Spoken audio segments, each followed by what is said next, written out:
retreat of the Coffee County School Board. Moving on to the agenda item where we're going to talk about impacts on TISA, test scores, and attendance. Mr. Gilly is going to lead us. I blended these together because attendance and test scores both impact TISA, so it was logical to kind of talk about everything at the same time. So go ahead, Mr. Gilly. You have the floor. My questions on this was geared more towards our direction of where we are heading in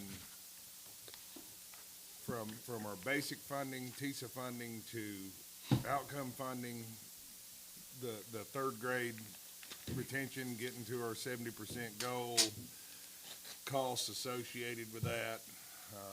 I think the way I understand the rule, approaching kids and below level kids in third grade, I believe the state will throw I think it's $500 back for those kids per kid, but we have to spend the $500 first before they reimburse it or something, if I'm not mistaken. I don't know. I've had so much stuff between Nolan at TSBA trying to figure out all that. I was like, shed some light, and I knew you could. Okay, Mason. so what I'll do, Dr. Cornelius, if you want to speak to some of that, and then any of the other supervisors, what we'll do is we'll move a mic, just come up here, you'll be on the video at that point. I will move my mic. Mr. Shores and I will share one if we need to. I'll move my mic right there. And then. So this is all the mics we have, so. We have a I total of knew- 10 and one's inoperable at the moment. Yeah, I so. knew it involved a lot of people in this question. As Mr. Gilly asked, the TISA funding, TISA is divided into several categories, and there's a base funding amount. In the 24-25 school year, there's $7,075 for each ADM, in other words, each student that we have. So that also means that if a student, it's divided over 9 funding periods. If a student only comes to us funding period 5 through 9, then we'll only be funded with them for those periods 5 through 9. But the other thing that you were talking about, that's base funding. Then we have the weighted fundings, as you know, which will go into special education based upon their need, based upon their primary option, their secondary option, and then students with dyslexia, that's another weight, and then English language learners, that's another weight. And then we have And Dr. Cornelius, let me hold you up just for a moment. Folks, I will call your attention. You see some sheets that look like this in your packet. And there's multiple districts that are represented on that particular thing. But you're going to see some of the things that Dr. Cornelius is talking about right there as far as a total. It doesn't have it broken out by student, but it does have base funding, weighted funding. Dr. Cornelius, I'll hand you my copy so you'll be able to tell. And it's in Coffee County is the next to last one listed. The last one, I believe, is Tullahoma City. There's a variety of districts there, but I wanted to call your attention to that kind of as a overall holistic view of what's happening at the district level. But go ahead. I'm sorry to interrupt. that's okay. Then the weighted funding, the ELL, the English language learners, and then students with dyslexia. And that particular funding has to mean they're receiving services. They're screened, but then to get the funding, they receive the actual services for dyslexia, and that gets a weight also. Then we have additional weighted funding that goes into. There's 4 categories there. There's our economically disadvantaged, which is our direct CERT, meaning the children or the family receives SNAP and or TANF benefits, and that receives a 25% weight. That's a very important weight that we very much work with school nutrition on in my department to keep a very close handle on, because that particular weight funds a lot. And then also the homeless, the foster, migrants, runaways, that's included there. Then concentrated poverty. Our district is a Title I district, and with Title I, we do receive about $325. Well, I think it's $353 per student. this year for Title I eligible. Every student's Title I eligible, even though we assign it to just certain schools. We use it for just certain schools, but every student's eligible to Title I. Small district, we are not, we don't qualify for that. And then we have sparse district. We do qualify as a sparse district, and that's 25 students or less per square mile. So we do qualify that. Only the county system here qualifies for that particular weighting. Manchester City and Tullahoma City cannot be a sparse district because they're a city system. And that's the same anywhere. Then the direct funding, as you talked about, we receive a certain amount for all K-3 students regardless. They're just K-3, and it's based upon the ADM. And TISA funding basically lags behind. Like this year, we're being funded on what happened in the 23-24 school year.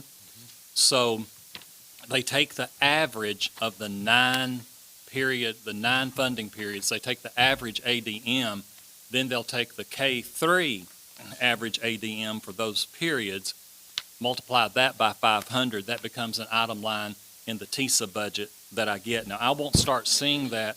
I probably won't start seeing that again until January. That's what they told us last week at my conference. It'll probably be January again before I start seeing calculations. The state will pull from my database, they'll pull October 15th, the first pull for TISA for the 25-26 school year, but it usually lags a few months, and it's usually January before I can start looking at those reports.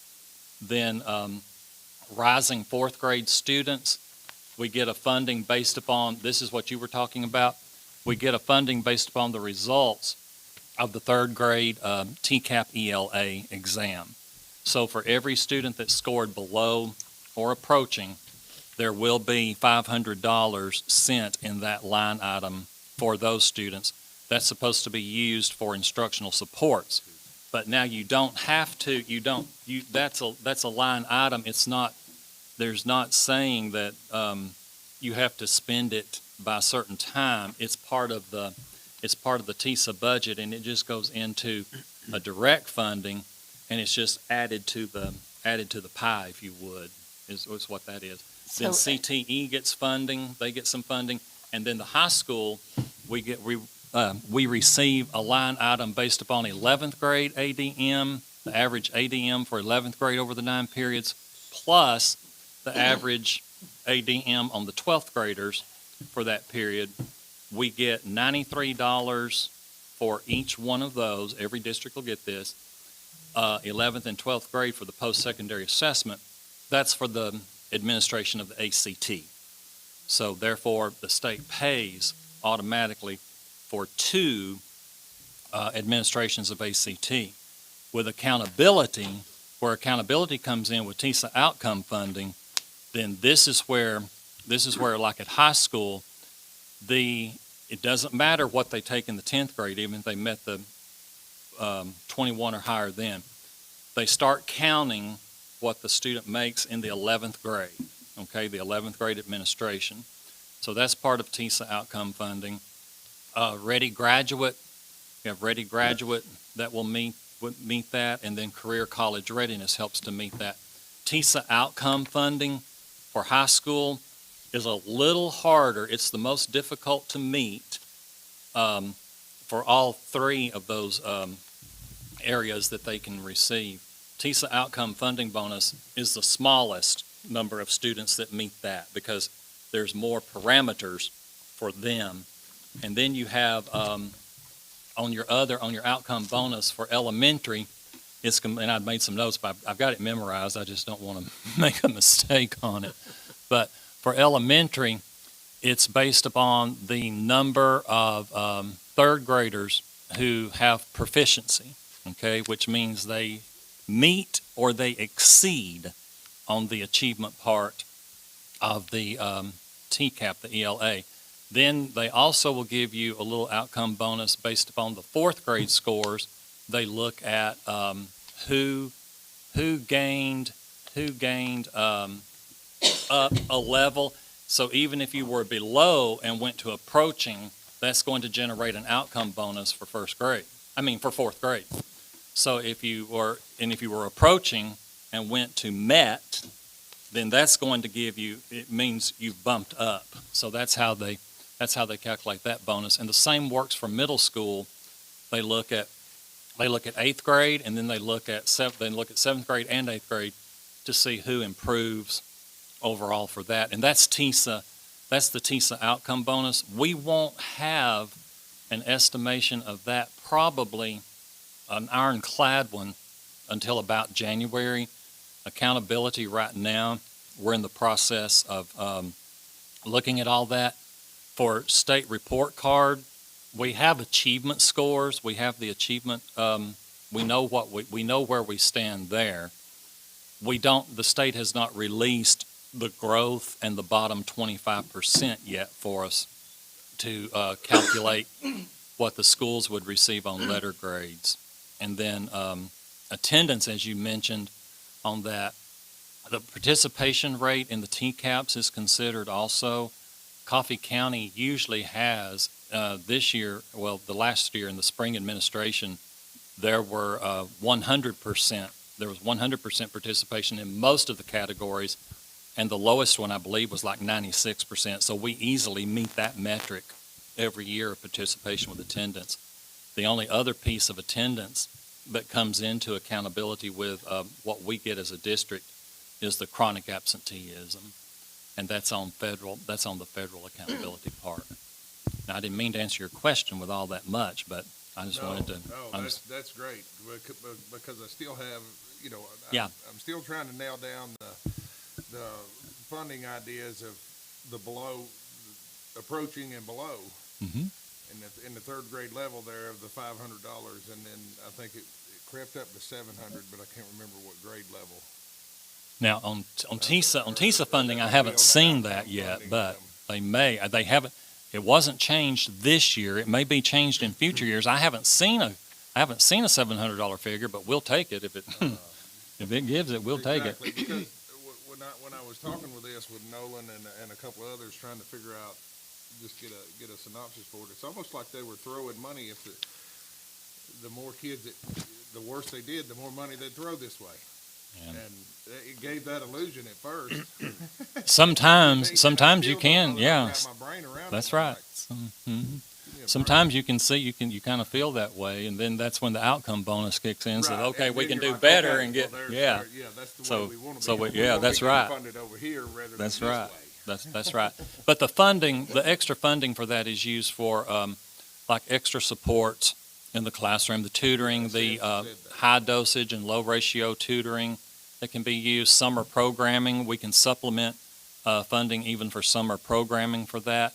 So any kind of materials and supplies and maybe educational assistance even that may be needed to give extra support, like through RTI, the system for response to intervention, where they are screened, all the students are screened each year to see where they need to be placed for that extra support. So we do use that money for extra support through the general budget. That was my question.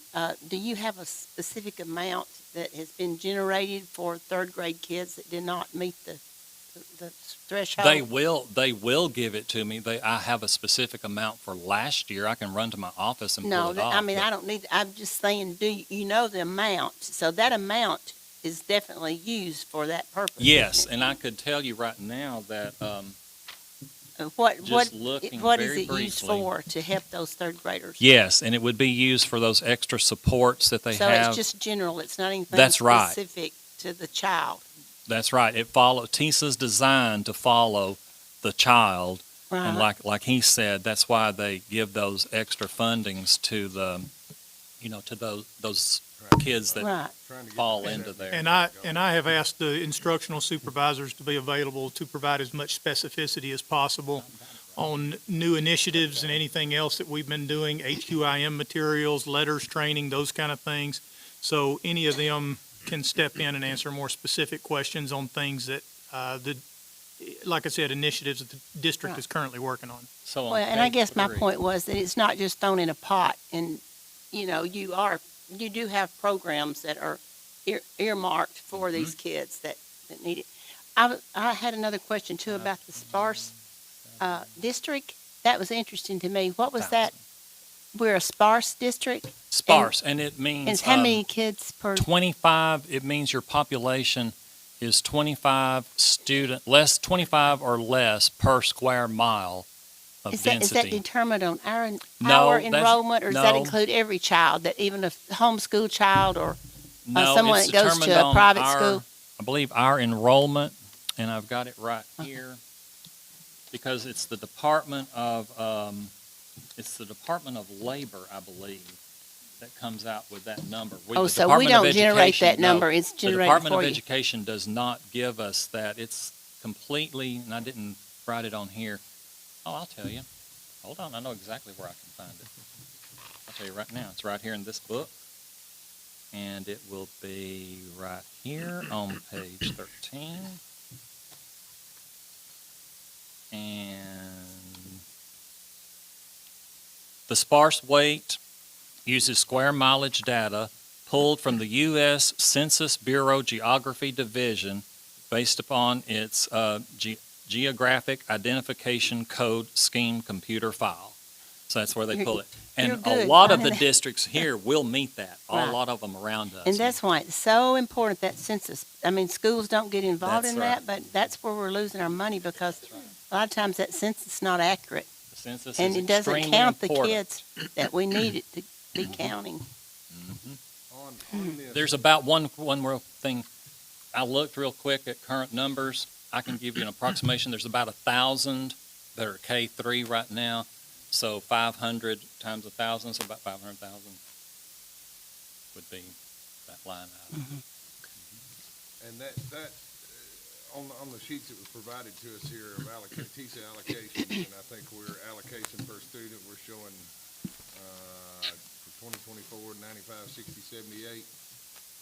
That is a combination, is that 95, 60.78, is that a combination of TISA, Title I, everything we throw at the child or can get at the child, an average of it, or is that strictly TISA number? Those are strictly, those are all strictly TISA numbers. So Title I won't appear in anything like that except with concentrated poverty, and that's on the consolidated plan, right? Consolidated funding And I application. think the Yeah. number you're seeing right there includes state and local contributions. Mhm. So but it does not include the federal. Right. And then I guess the only other questions I had was kind of where we were and how our test scores do look currently. And then I did have another question about how our Title I plan, hopefully for saving next year, looked, if we had any ideas. yet. She and I had just discussed Title I even before the meeting, but That's fine. Ms. Cole, do you mind? Come up into the video and on the microphone, please. So no new updates as far as Title I is concerned.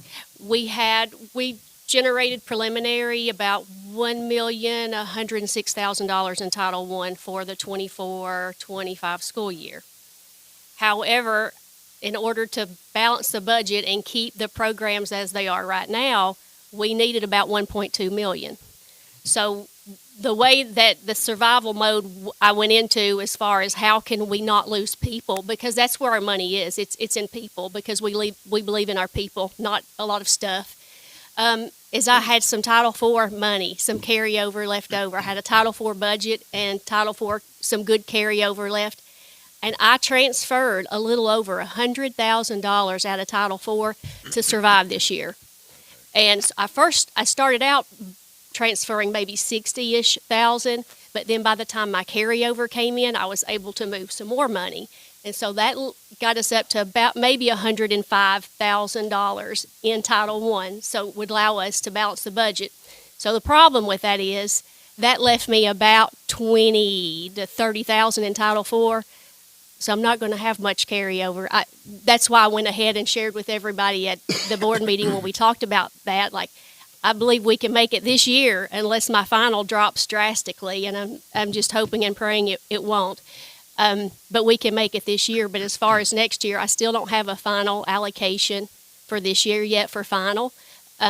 It typically comes in, it used to come in October, even the late summer, and then last school year, if you all remember, I told you it had just come in like late spring. So I may not be able to give you an update on that until the final hour, and I hate that. But that's where we are with the federal funding. And also, sometimes I think the board and people don't really understand how federal programs are affected when we make major changes, like with salaries and that sort of thing. And so that money doesn't come from local. So that affects your budgets and everybody else's budgets. You've got to increase everything too. Yes, And ma'am. if it's personnel, then a lot of times you're strapped to keep those people. You're exactly right. So in the good days when we had some sufficient and adequate funding for professional development and instructional materials and supplies and equipment, we could just shave off some of those lines. We can't really shave off any of those lines because, like I said, most of the money's in our people at the school level. The board does not approve the 142 fund, the Title I? The consolidated funding application, you actually approve the We application approve the part of it. application, but not the budget per se, so that's, So I've never been in this type of dire situation before with Title I. I've Right. been in other situations, but this one feels a little different because it's so substantial. I mean, I even know earlier in the spring, I went to Miss Melson's office and I said, this is where I think we're gonna land with Title I. I may need your help. And can you help me? And if you can, great. And if you can't, I've got to come up with the plan on how to do this the fair and effective and painless way. And so we talked, and then when I saw some numbers coming in, I said, we might be able to make it work one more year if I can get some help from Title IV. And that's how we did it. Okay. But yes, I have to go to Miss Melson in that office every single year just to talk about funding. okay.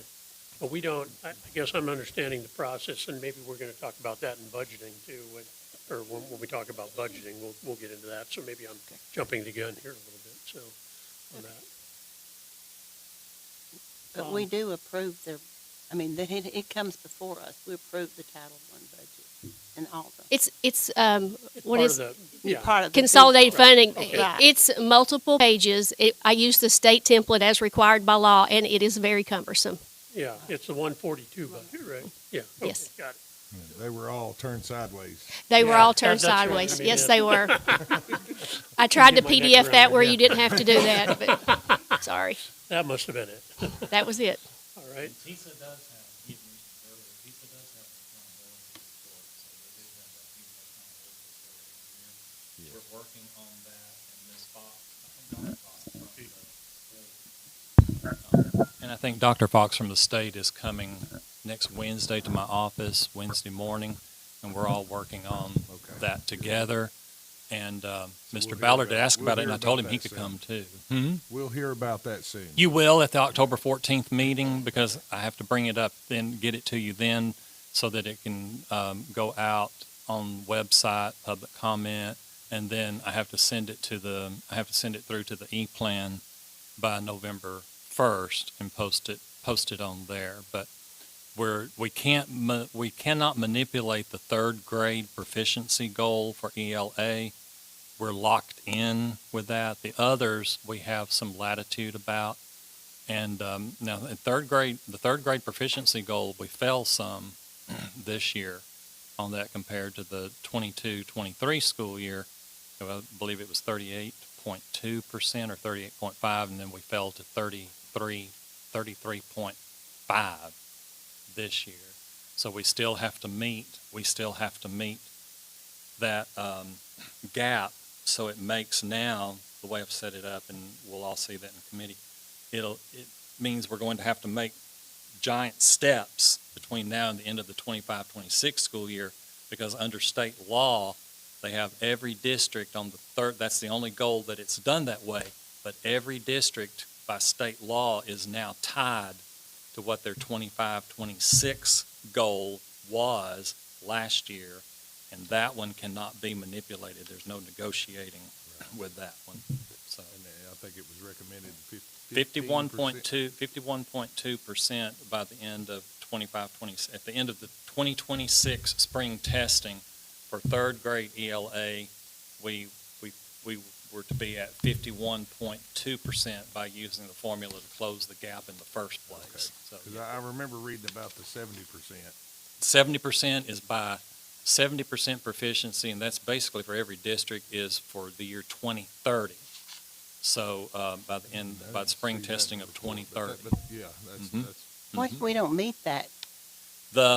I don't know, it's funny, Ms. Cole and I we kind of had actually talked about that. I don't know if the intention is to withhold some funding back because of the third grade. I get the feeling that there may be. I'll just be completely honest, because we keep being told by law we have to be at the 51.2% at the end of the 26 testing cycle in 2026. So that if we fall, if we don't meet that goal, I mean, I don't know. That would be for every district that doesn't meet that goal. So it's not going to be the same percentage across the state naturally because of wherever the districts were at that time. But my gut feeling is there may be some TISA funding withheld if we don't meet that. We do have to very closely watch, and I'll be very honest with you. We have to closely watch IEPs to make sure that IEPs are staying current and up to date. Mr. Westmoreland helps to monitor that. I monitor that on about twice weekly. I go in and look at it, and he looks at it a lot too. And then ELL has to be monitored through the TN Pulse, because all of the TISA funding that we receive now is completely dependent upon the students' plans in what the TN Pulse, that platform called TN Pulse, that IEPs are housed in. And now your individual learning plans for ELL students and your individual learning plans /D for dyslexia, those are housed in there now too. So they have all those major TISA weighted funding areas housed in TN Pulse. Well, we have to go in and make sure that we stay in compliance with all of those. In other words, those letters need to be green and no other color, because that means we're in compliance. And then I have to brag, the teachers, they're watching those very closely. They've taken a very good lead on that. They've owned it. They're watching it. And then if it turns yellow, that gives you 30 days. That means you're on 30 days notice to make sure you have an updated plan. Because the ILPs had a glitch this year. We have been told at our attendance conference there will be no penalty for ILP glitches this year. So again, ILPs have penalty-free. Coffee County is 182 students right now, 183 this morning with ILPs that are receiving services, and they're all green, I might say, so that is good. IEPs, there's no glitches with the IEP program. So with IEPs, they have to stay compliant during all funding periods. And like I said, Mr. Westmoreland watches that like a hawk also. 794 students. Yeah, 700. What do you mean by 794. compliant? They have to make sure that an updated plan, an updated IEP, Okay. What about is the regulars? present. What about the third graders that did not meet that standard, that do not have an IEP, and that is not 504? That's well, just a then what we regular have to student? do, Do we have a plan for them? yes, then that would be up to the individual instructional coordinators at the elementary school, Is to that part of the 5-year plan? identify, they would have to identify those students through their Ames web testing, through their RTI, and make sure that they, that they're receiving those supports. And the special ed students also can receive that targeted intervention at the same time. So, we don't just leave it to them. Mm-hmm. But the schools, on the school level, they have the ability to identify by student exactly where each student landed and what they performed and where their weaknesses may be. They have the ability to check that student by student. that was and I appreciate you sensing the same thing that, of course, I'd heard through legislature that's coming up, supposedly talking about that penalties of funding, and could be substantial from Yeah. what. And that's what I worry Up about. to, I think, TISA, or the budget from the state is almost 2/3 of our budget, annual budget here. It is. And it could be penalties as high as 30% of that from the state. It does worry me. I'm not, I'll admit that. It does worry me. And then, of course, that's what the taxpayers have to worry about around here, because we can't cut our budget 1 cent. That's So right. the taxpayers will have to ante that up, That's right. That's why it's so important. yes. So backing up to the third grade ELA, we're currently, you said around 33%. We're about 33.5 right now for the Okay. 24 testing And- period. So by 26, we need to get to 56%? 51.2. 51.2, so that's a pretty big jump. It is. It is. And that's the basis of the accountability report. That's We're going right. to see in the October board meeting. That's right. And that needs to be Part of filed it. with the state by November 1st. Yes, sir. Yes, sir. Okay. Yes, sir. And so we're it's going to be interesting to see what's in there, how we're going to bridge that gap in 2 years. Well, this year, I think it's set at 44 point something. It's try to, Right. Right. 42, but just increment divided up. So, Right. because you want your goals to be, you want your goals to be attainable and reachable as much as possible, so that you feel like you're working towards something. You know, you've Right. got to get there. So Yeah, but going from 33 to 51 is, I got to put the gas on. So yeah, that's, And that's we gotta also look at, I mean, yeah. You know, you're talking about a lot of money of up to 30% of 2/3 of $50 million a year for the taxpayers around here. that is upstate, yes. That's, so let's hope that don't Well, become it, fact. yeah, I don't know where it's going to come from, because the county's currently running a deficit. Well, I let's start with hoping the state don't Yeah, pursue those avenues.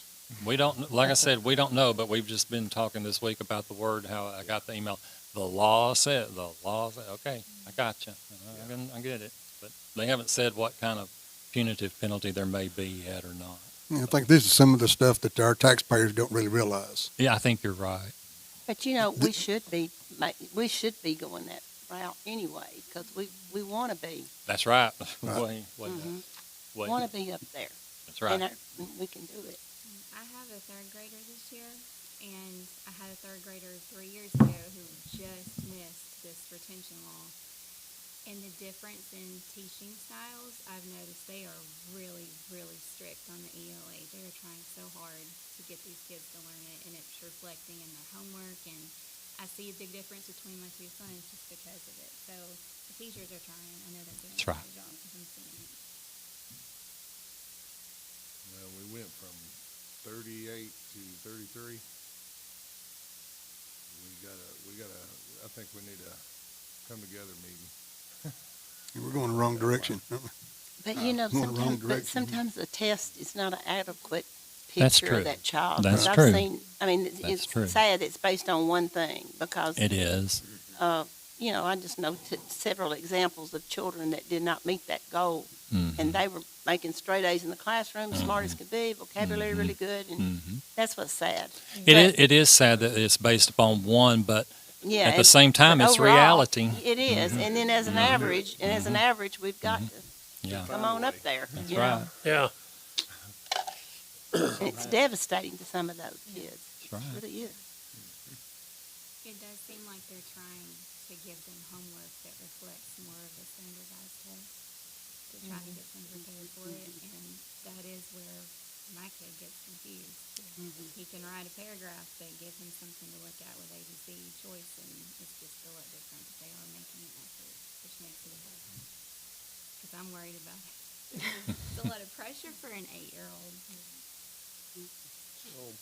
part of the plan, and I know we got people here that can talk to what we're going to do. One of the things that's also on the list here is attendance, and Ms. Matthews, did you want to address that? You had a question on, I'm trying to think what we, You were asking about excused absences. oh, and yeah, Oh, I've had, a lot of parents come to me about, a number of parent notes okay. allowed. Yeah. And with the amount of illnesses going around that seem to spike after COVID, everybody's catching everything. And I think the concern is just that 5 parent notes per year is probably maybe not enough in some people's opinions. I know as a parent, a stomach bug can take 4 of those parent notes real quickly. And then you're down to just 1 for the rest of the year if that happens, near the beginning. So, just maybe a discussion on, I know I was told that Rutherford County increased their parent notes this year. I don't know I don't know if they did. I haven't heard that, but if you don't mind, I can give you a little bit of history on the 5 I would parent love note. to hear that, Okay. yes. All right.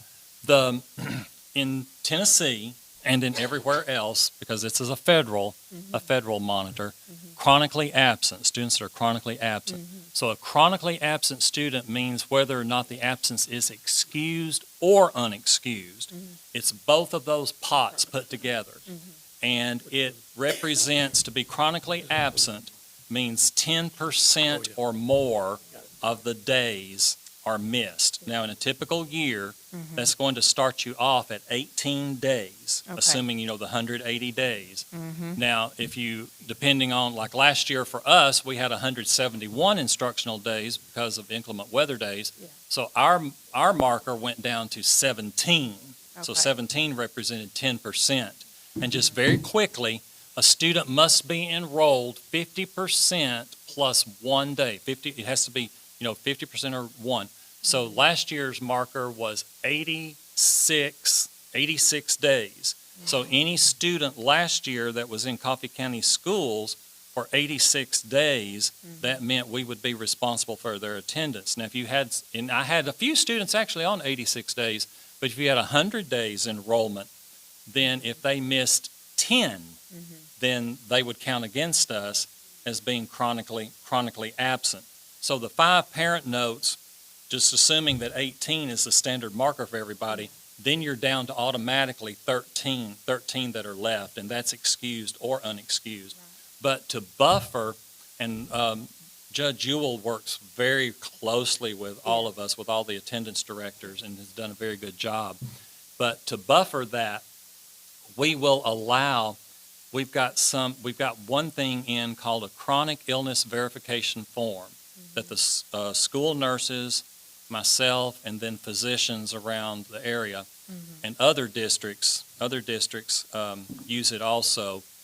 And the nurses at the school can identify and assess and see if a student might meet that. A lot of times the attendance coordinators at the school will suggest that. So they give the form to the parent signs it. We send that to the physician. The physician either approves it or denies it, and that comes back to my office, and then I notify them. And we provide even a self-addressed stamped envelope to the physician and everything. We do all of that. We've only had, last year, I may have had about 12 or 13 students in the district that had it and used it. And that keeps the parents from having to use parent notes when they have those situations. It stops that. Yeah. And then they still have some parent notes that, are available. And we'll go back and change. If a chronic illness has resulted in your using some of your parent notes, but it comes back and is approved, we'll take those parent notes and credit them back and use the excused absence through the chronic illness form. The other thing we do, we can administratively excuse. So principals, assistant principals, myself, we can look at situations, and we never cookie cutter because they're all individual and they're unique. Yeah. And so we can administratively excuse some of those Okay. absences.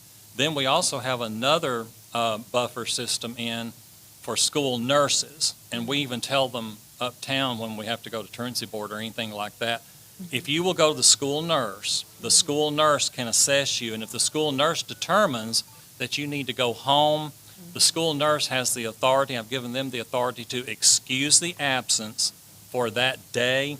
And we also, even if, say the clinics, usually around flu time and things like that, the pediatricians get real busy, they will tell us, okay, they called on Wednesday to get an appointment.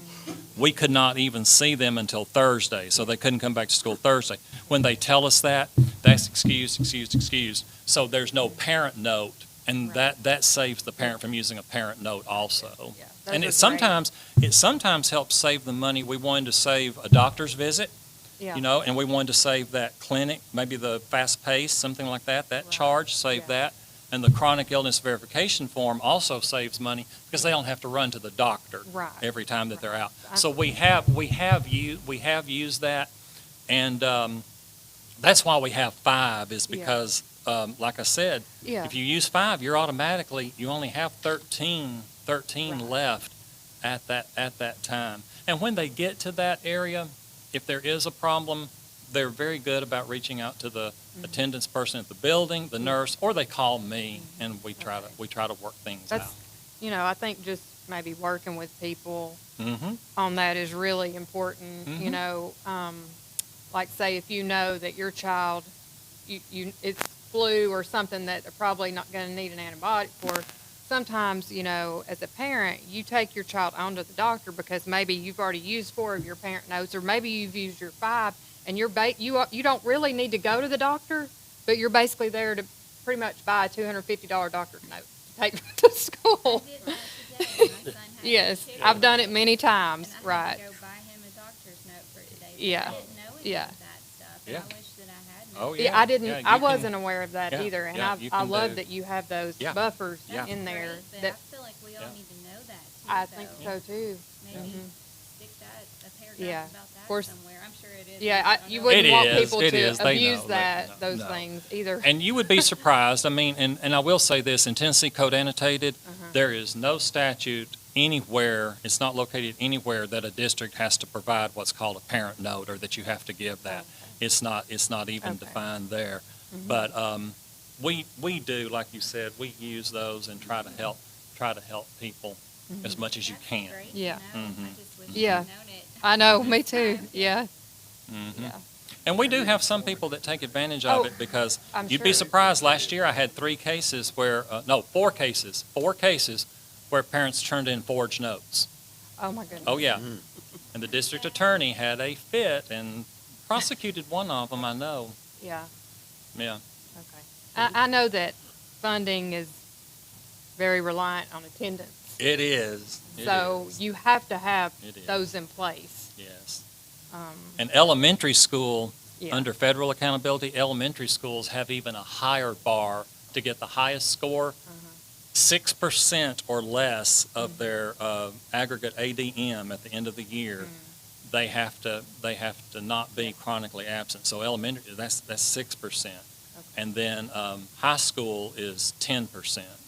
So, So it goes up. and none of our elementary schools last year hit They 6%, didn't. sad to say. Wow. Mr. Gilly, were you That's it. interested in hearing from, are you You talked sneaking out? about, you talked about Judge Rule working with you. What would put a student before, for, attendance? What would put someone before the What would judge? put someone before him? Yeah. Well, what we do is the attendance coordinators, and I'm glad you asked that because I always tell people, I don't sit up here and look and say, okay, let me see who we can get. I don't do that. The attendance coordinators they run reports about daily. They look and see who has been having a large number of unexcused absences. They meet with them when that student usually hits 3 or 4. They'll meet with them. They'll develop what's called an attendance contract. They'll ask them, they'll say, what's keeping you from coming to school? Why are you having these unexcused absences? Are there any barriers that you're facing? What's going on with you? What can we help you with? Let's solve it right here. Because they tell them that the next step is when they get up to about 8 or 9 of those, when you get up to about that level, then I'm going to refer you to Dr. Cornelius, to the truancy board, and you'll have to go up there. So when they do that, and I actually have one next Thursday. So when they do that, they come up there with the juvenile supervisor, court supervisor, and myself, and we meet with them, and we basically ask them the same questions. We say, if you've got any problems going on, you need to let us know so that we can try to solve it right here. Because then we tell them that if you don't, and you continue to have unexcused absences, then I have no choice but to file charges. And then that's what will happen if they continue. The building coordinators will let me know, and they'll usually just send me an email and say, hey, John's got like 2 or 3 more unexcused absences even since truancy board met. So at that time, that's when I go and I file the petition. Then they go to Judge Ewell, and then Judge Ewell usually, YSO works with them, and they end up on probation and things like that. And sometimes it means that actually DCS needs to go into the home and provide some services too. And we'll do that. We'll get those referrals done too. So, yeah. When they see, if they see Judge Ewell, they've already been talked to probably at least 3 to 4 times, tried to be given some support way before they see him. Mm-hmm. Okay, Good. I think we got this question. Ma'am? No, Oh, you're no, not we're going last. to that, okay. No, you're good. Okay, Thank all you. right, I'll still That be was in very here. thorough, thank you. Thank you. All right, we have had a request to move the Booster Club funds up a little bit since we got all the people here. And then Ms. Matthews needs to leave around 2:30, so we'll probably cover her stuff there after that. Well, y'all ain't leaving me here by myself. Yeah, I mean, it's kind of like throughout the agenda, so.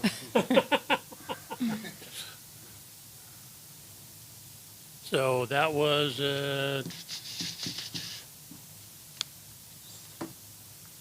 I guess Ms. Melson is going to explain to us how the Booster Club funds work. Okay, you're on the agenda for that. So,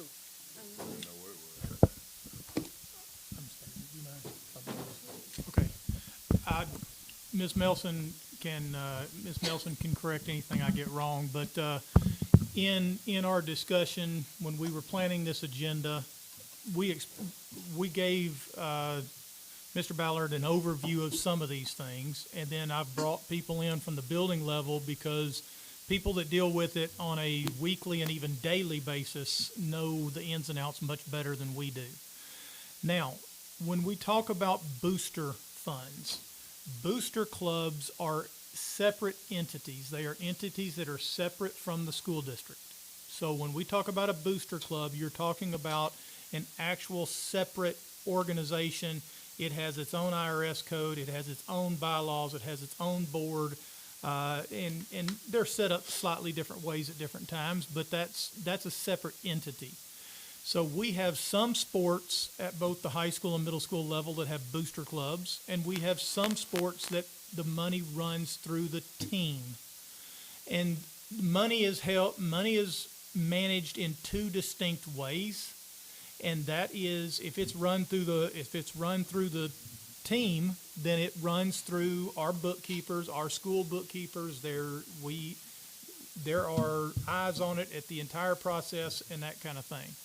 Booster clubs have their own managerial process, their own accounting process, their own steps that they have to keep up with as a separate entity. Now, ultimately, their books have to be stored with the school district. Is that correct, Ms. Melson? That's How's that correct. done? They get collected at the end, well, close to the end of every school year. Okay. So we wanted to make sure that if your concern is about booster club funds, that's one discussion. If your concerns are about school district athletic team funds, that's a slightly different discussion. Because in our meeting, Mr. Ballard mentioned somebody that came up to him out in public and brought up a concern about a booster club fund. Well, as I tried to explain to him, a parent of an athlete probably has more control over booster club funds than I do, because they're going to have that opportunity to voice what they feel to that particular booster club organization. And so I just wanted to make sure that overview is given before we start getting into any specifics. But I have athletic directors, I have bookkeepers, I have principals. I just wanted people here that get into the weeds of this thing all the time and can answer questions, and that's why I asked for their presence. Okay, yeah, because it is something that comes up, and we did talk about it, and I gotta admit, I am clueless on how Booster Club funds work, and even the funds going back to the different programs that don't have Booster Club funds, so I was thinking a little education might be good for me and for the other board members. I know that probably Mr. Gilly and Mr. Hansert know some of this stuff, but when I get asked questions, I don't know, so that already has been a little informative, but let me open it up to other board members. Do we have any specific? Would you like one of the bookkeepers to Sure. come up and be available for questions and that kind of thing? I think that would be good, because the question I get is, and I don't know how to answer it, is we put money into the Booster Club and we don't know where it goes or how it gets spent. So, and I don't know what to tell them. I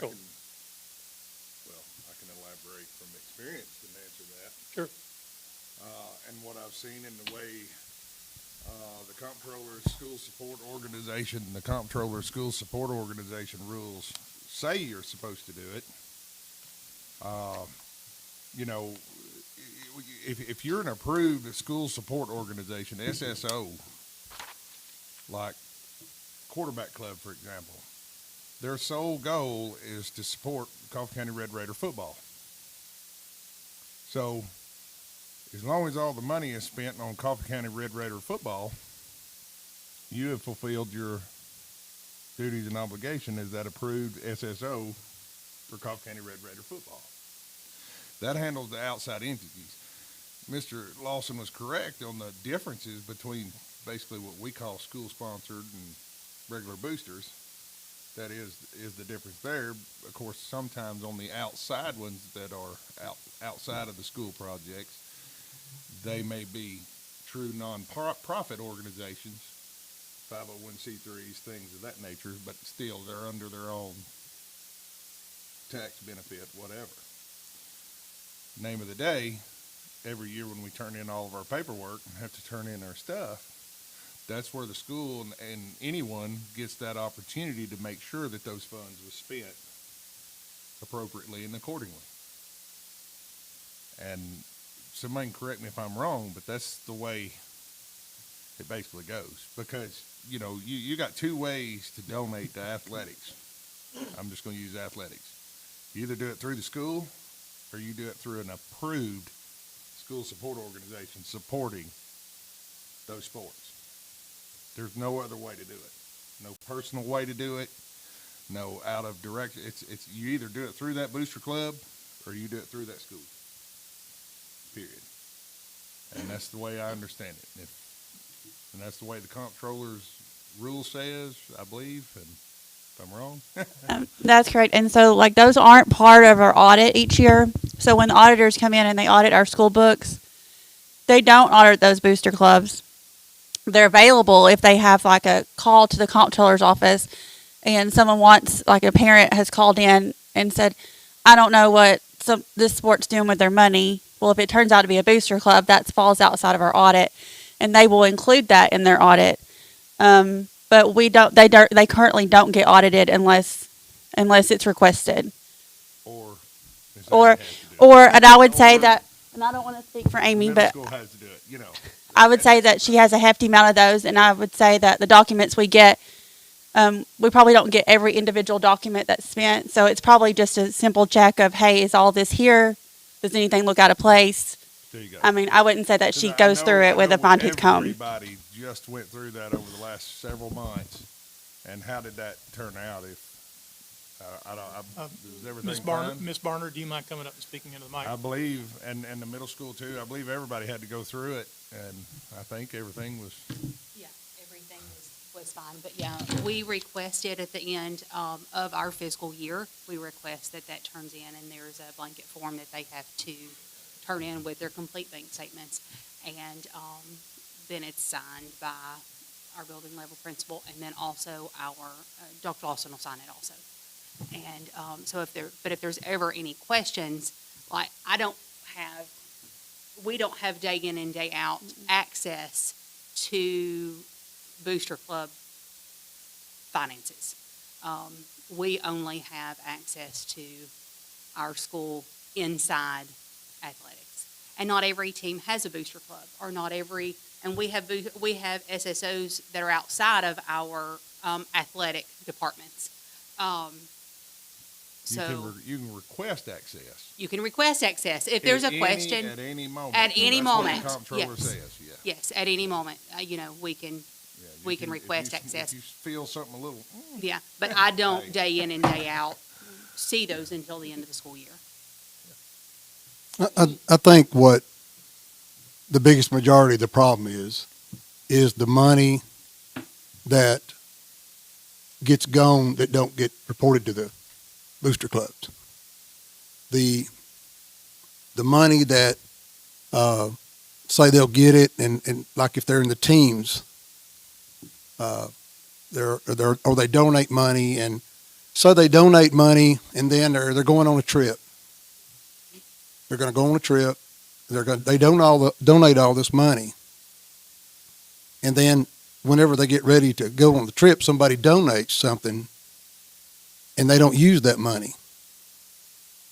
And that's a great big problem with the parents from what I'm hearing. So as far of as money's donated to the school for a trip or to a booster club for a trip?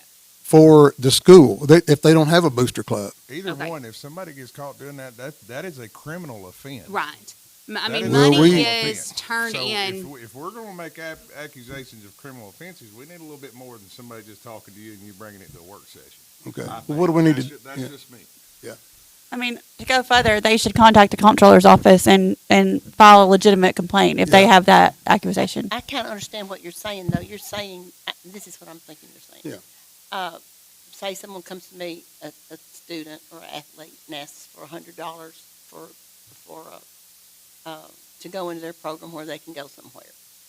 How does that, what is the not timeline, but the guidance for that? I give that to that student. Okay. What does So that you student do? give, How if you do have a we know student that come that's to what's- you that says that they're going on a trip in May and they need to raise $2,000 to go on that Right. trip, and you give them $100, that student then in turn brings that $100 to their coach, to their teacher, to their club sponsor, and that teacher daily turns in money to me. Okay. Um, Should there be an official form? There or is an something? official form. So if There if is they an don't official have the form. official form, then we need to ask for that. I mean, I'm not saying Okay, nobody's doing that. no, there's an official form that the teacher Okay, what I'm gives saying to is, me to turn in that Okay. money that says Susie collected $100 to go Right. to Orlando. right. Oh, I guess what I'm saying is, how do you know if that's where it's going? I guess if there's not anything from the school system officially saying Frida Jones is donating $100 to XX. When the game. child comes to you, they should have some sort of. Right. So and if they don't, it's okay If to they- ask and tell them to come. It's okay to ask and say, do you have a flyer? Do you have a letter, something Or that a says. receipt. I mean, I think there should be some kind of policy Yes. that there's a receipt given Right. where it could, I mean, it's Right. just good They bookkeeping. get that and they request that a lot because most of the time, nobody's going to give anything if they don't get a tax benefit of it. Right. The quarterback club, left and right and constantly, we're dishing out tax forms for donations for every dollar we get because people's like, yeah, I'll buy that. Give me a slip though. Oh, I must be dumb because I don't But do there's, that. Robert, there's people that don't. There's people that will donate money, Then and I'm you speaking got from to experience know, too. okay, I see this kid on the field playing ball. I do this. I mean, how do you expect this to happen? And when you start cutting the boosted money out to these athletic sports, how are we going to fund them? Tell me how we're going to fund I don't our think nobody's athletic saying that. sports in this community if we start picking on boosters and cutting out boosting.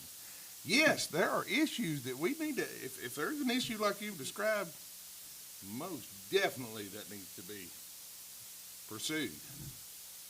But I've But I mean, asked we're by looking booster at people the on a wrong- regular basis, can we please have a letter and I have written for multiple sports, you know, or given a coach not guidelines, but references to, you need to say this and what it's for.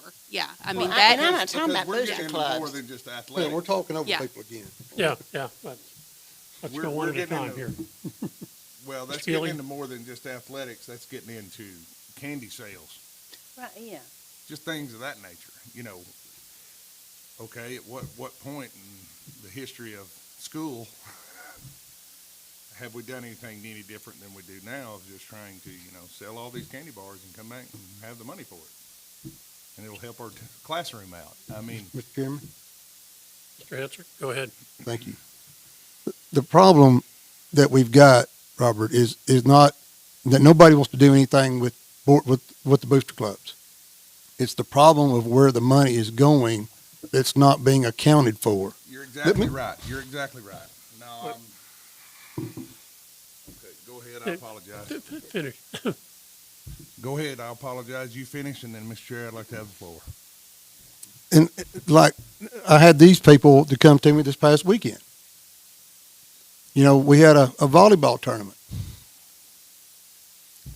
And most of y'all know where I'm going with this. And I've investigated it. The coach of the volleyball team collected and had a tournament and then donated the money to another foundation. And the parents didn't approve of this. They were told that they were going to do that. They wasn't asked. And that money went into the teams. Is that correct? Is that where that money went into the teams? Went into the school? Mr. McWhorter, if you have some knowledge of that, could you step forward?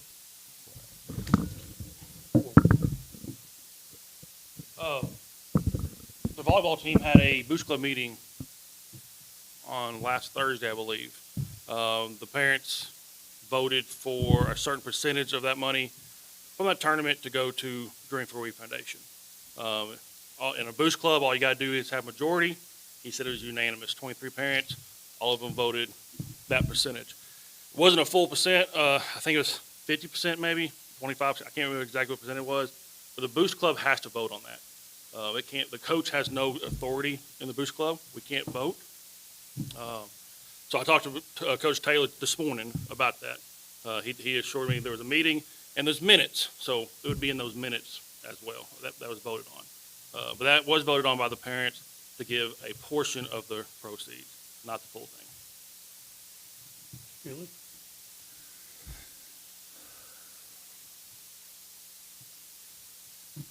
I'm only going to say two more things, and I'm not going to say another word about this. One, I got a question. Did you ever receive all the funds that was raised not even a year ago off of the digital sign at the baseball field at Coffee County Central High School? Did y'all receive those funds that you were supposed to receive? We have not received any funds, no, sir. To this day, you've not received those funds that were advertised on that board. You've not received them. That is correct. And it had nothing to do with an approved school support organization, as far as you know and you're concerned? Okay.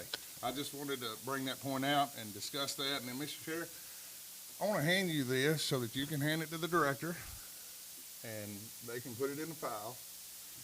This is an actual, the Coffee County Quarterback Club raised, paid for, and it is stamp paid, $369,000 record for the Jumbotron at Cardin Gerald. It is paid off, paid in full, and here is the record. Okay, we'll pass it along to the director. Mr. Chairman, Mr. Hanser? I'm glad you brought that To up. the school, to the school system.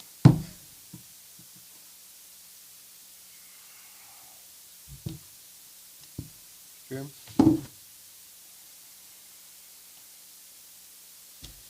Robert, I raised the money for that sign.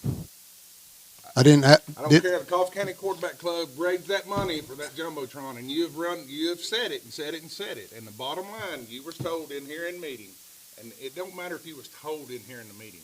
The law is the law. You cannot privately bankroll money on school property. Wouldn't that have been a valuable piece of information before I bought the sign? It was. No, it I wasn't. offered that to you, and I told you. You're not, certainly did. you don't run this thing, I Robert. didn't say I run it, you called You're me and asked acting me like what in the it, law but the was, board and what was. The rule was. You The called me and board asked me what was. the law was in the rule, and I told you. Did I not? Did we not? One at a time here. Mr. Hanser, go ahead and finish, and then Mr. Gilly.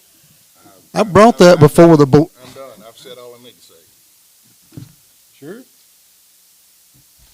This, I don't think we're going to get anything resolved here today on this particular issue. So I'm thinking we probably move on at this point unless there's some reason to stay on it. I feel like most people that donate to something like that don't really care exactly where it goes. Like, I ate at the quarterback club Baraboo. I told him to keep the change, and I gave him a big tip. Like, stuff like that. I didn't ask, what are you going to do with this if I give you an extra tip? I know it's going to football. So I think a majority of people, if we're donating something, we don't need to know exactly what it's for, just kind of an umbrella. It's on the sport. It's on that sport. So I don't know that the majority of people really want to nitpick where their donation is going unless it's just something astronomical. That's my thoughts. I have a question if I could ask. Sure. In the scenario that you used, that you gave a donation, $100 for the team to go on a trip. Right. If the team went on the trip, does that not clarify that that's where the money went to? No, Because they that did the was- trip? That was just an example. You know, as a business owner, you know, we have people coming in daily. I mean, you just wouldn't believe it. And, you know, it's for candy or it's for help me with my baseball uniform or softball or, I mean, it's just a variety of things. And there's times, you know, we'll write them a check and, you know, say here. And I'm thinking, what if that child loses that? Or what if it didn't get, I mean, there's no guarantee that you're writing checks and handing out money, that somewhere or another should be some kind of protocol that's actually sanctioned by the school and by that One team. good way that you'll always know that we receive it is when you And I've never had reconcile it, your bank it's never been statement, anything with it Booster will be Club. stamped for deposit only, Right. Coffee County Central Hospital, so you know that it made it to me. Right. And trust me, if it says softball in the memo line, that's going to softball. Well, see, I've never seen anything like that. Yeah. What I'm saying is, and you'll be surprised, and people talk about people giving money to schools. People have no idea what people like me, if I added up what I gave, I could write a big check and have my face pasted in the Manchester Times. And I'm glad that I can do that, and I want to give to the schools. But what I'm saying, it's not me. I'm not worried about it, but I'm thinking other people can say, well, how do I, there's just somebody asking for this, and you don't know. You think, well, okay, here, but I'm just asking, is there some kind of way But that there could be something from each individual school? Say one school is making up money for a computer lab or something. Well, then that school could send out a little thing with a receipt saying, we're asking for a donation for a computer lab, and we'd get a receipt for it, say New Union School, So I'm just asking if that's possible. But I know there's so many that I don't know. And another Now, the thing, candy stuff and all that, you write it on the form, that's no yeah, problem. absolutely. And another thing, like we said earlier, at any point, any parent can ask for our bank statements, which would have all the checks that we turn in, and that parent can say, "Hey, there's my check." It's there. I don't think anybody would go to that length. No, they wouldn't. But I'm saying they have. If somebody's really worried about it, they have that ability at any time. Like our Booster Club is. I mean, we're a public identity, so we have to give that up. Well, at I any think point. you're missing my But point. I know It's what you're not saying. that- It's It not, is- and not that anybody's doing anything wrong with the money. I'm not saying that. Yeah. What I'm saying is just be just a receipt or something official that this is what we're doing. And like you say, you could use it on the income tax. Yeah. And I think definitely with donations, I think that's something that we need to do better with. Obviously, you're doing like our laundry detergent. it's random we're giving you the things, detergent. yeah. You know you paid, so here's your detergent. Right. But donations, I absolutely agree that we could do more with that. Right. Absolutely.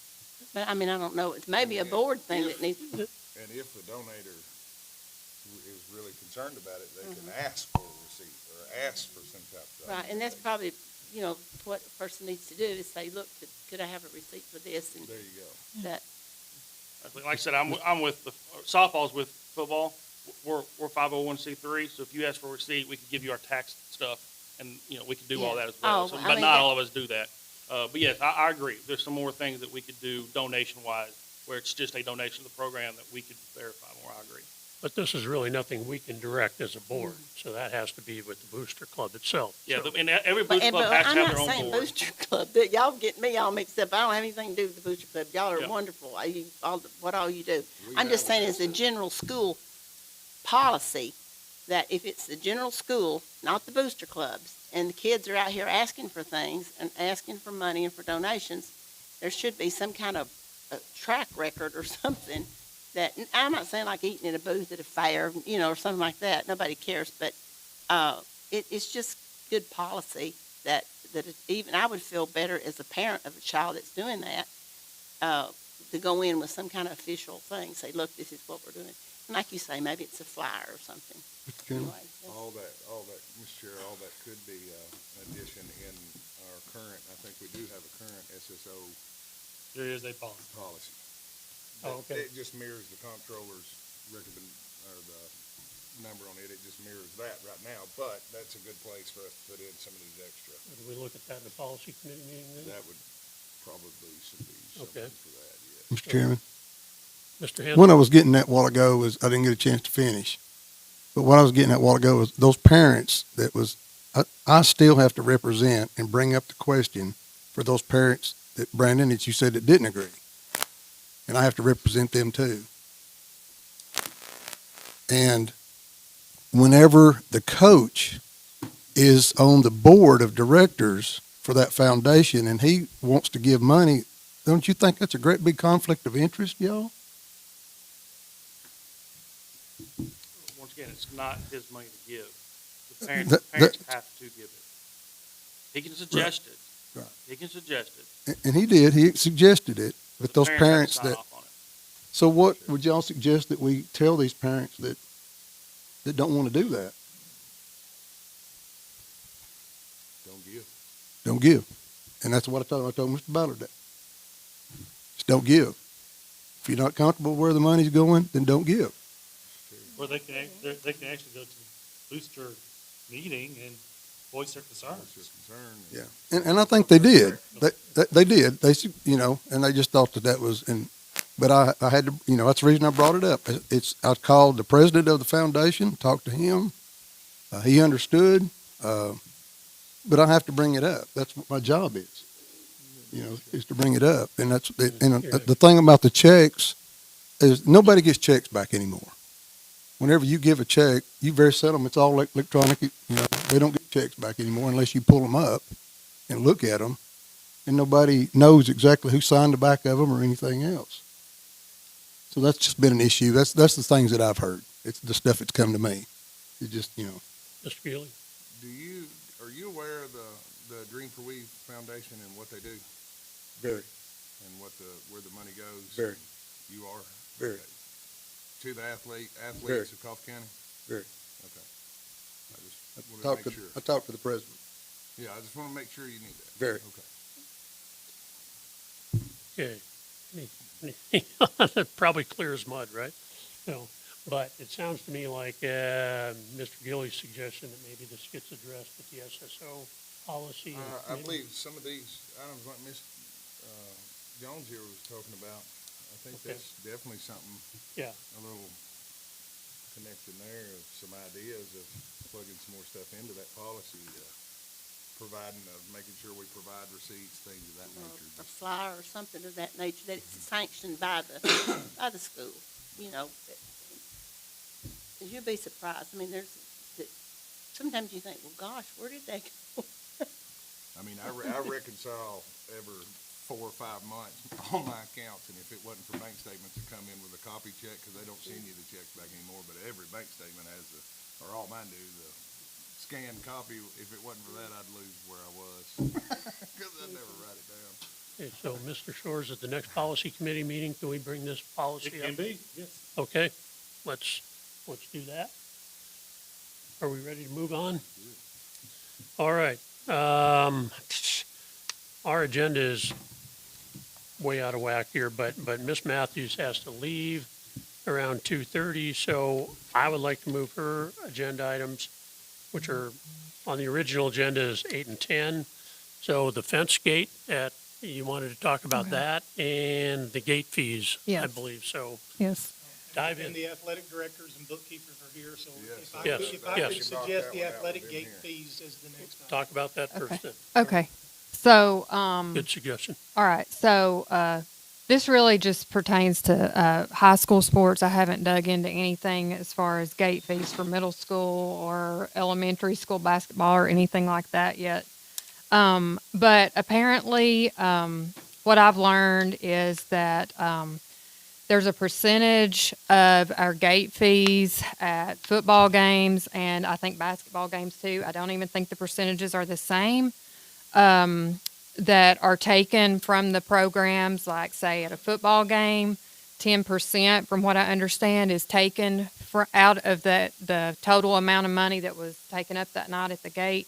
And from what I understand, and I'm still learning tons, so I'm very green on all this, but it's put into 10% is taken from like football and put into a general athletics fund. If that's incorrect, somebody correct me, please. And I think with basketball, the percentage is a little bit lower than that, but there is a percentage taken and given into general athletics. And there's been some checking around to other districts surrounding us, and it looks like we're pretty much basically the only school that does this. And you know, I think these programs, in my opinion, could use that 10%. Like Ms. Jones said, we have kids, you know, in all aspects, but for sure in athletics, begging all the time for money, fundraisers. And our community is great about giving to that. But we never have enough money. And I know, you know, how much it costs to run a football program is probably way more than, not to diminish other programs, it's not, but it's just the cost of the equipment for that sport itself, the transportation alone to bus our players to away games probably is close to $1,000 a game. We have to pay our own school buses to carry our kids to our away games, and we even have to pay them, if I'm not mistaken, to bus them from the school across town to our own home stadium. We have to pay for that transportation. You may have seen on social media where I think the Booster Club, I don't think this has anything to do with the school money, but is doing a fundraiser for a charter bus because our school buses aren't available to take them to Ottawa because the time zone changes and there's just not enough time to run our school routes dropping off kids and get them down there. So they're looking for money to do that. So also, I think there has been some questions about concession money and how that's divvied out. And if I'm not mistaken, the band gets 100% of concession money. You guys correct me if I'm wrong. And other schools around us are sharing percentages with the, say, the basketball or the football program for that concession money. So I just wanted to have a discussion on that, bring that up. The expense that football has is probably a lot greater than any other sport that we have. Like I said, the transportation, getting the kids there. I think they usually have to take at least, 2 buses? So they have to pay a bus driver, $20 an hour, and that driver is paid for sitting there through pre-game, game, driving them back. It's very expensive. And so I just wanted to have a discussion about those programs being able to keep that 10 or 8%. Because from what I have learned, I don't think any other school in this area is taking money from their programs like that, like we are. And I think it's being turned over to a general athletics fund with the idea that non-revenue sports get that 10%. Now, I'm not for taking away from non-revenue sports at all. But, you know, maybe they could be funded in another way.